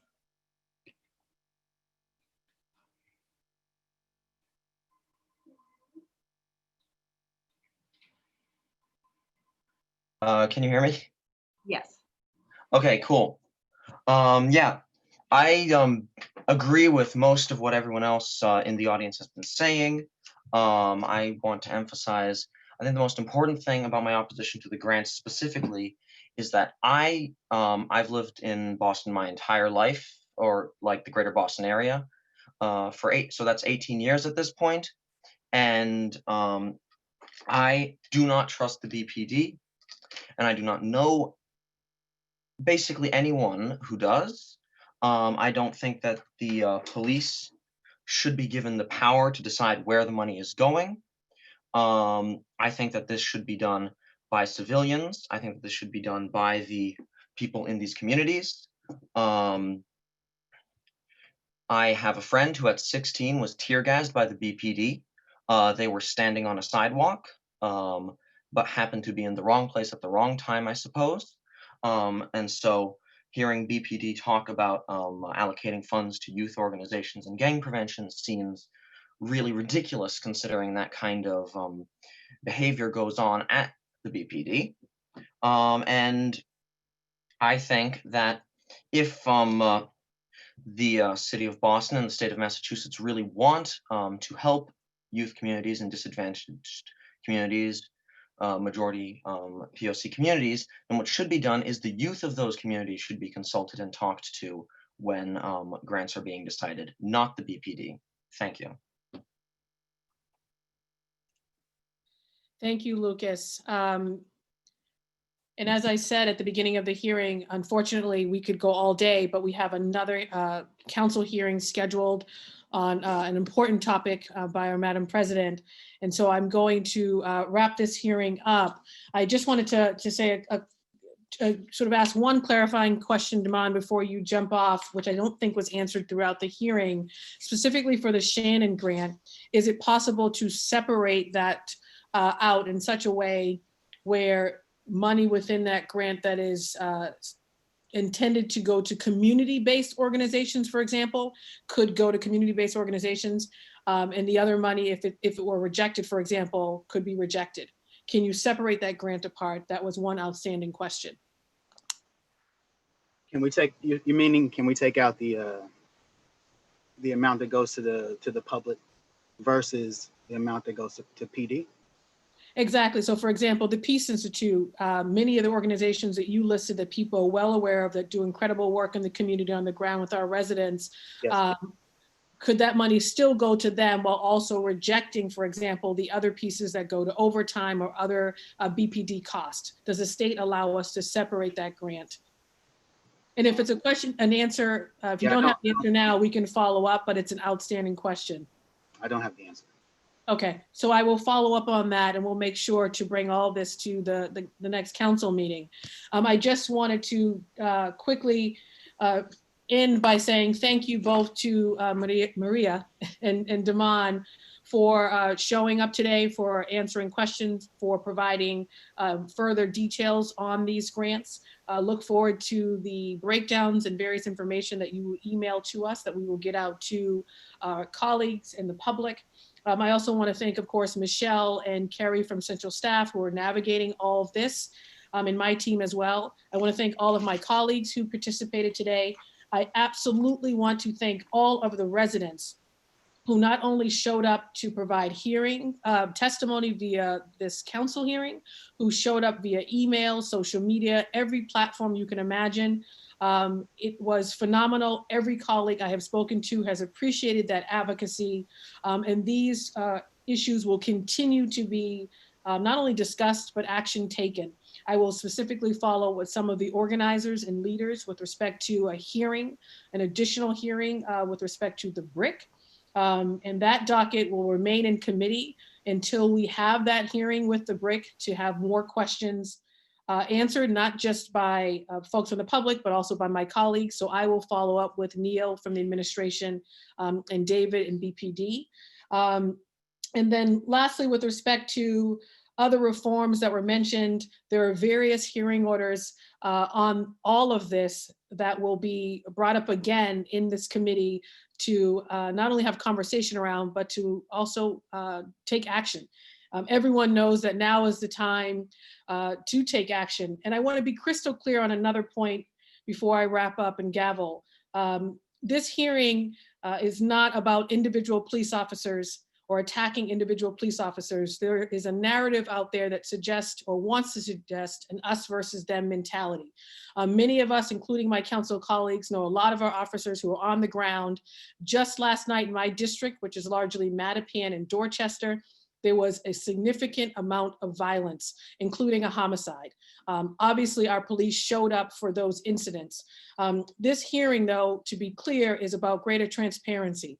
accountability, and racial justice, in a way in which to rethink how we do things in order to move those values forward. And I think it is a unique opportunity to do just that. So I wanted to make that point clear, because sometimes folks can suggest that when we say Black Lives Matter, we are anti-police. When we say Black Lives Matter, we are anti our officers who are doing hard work every single day.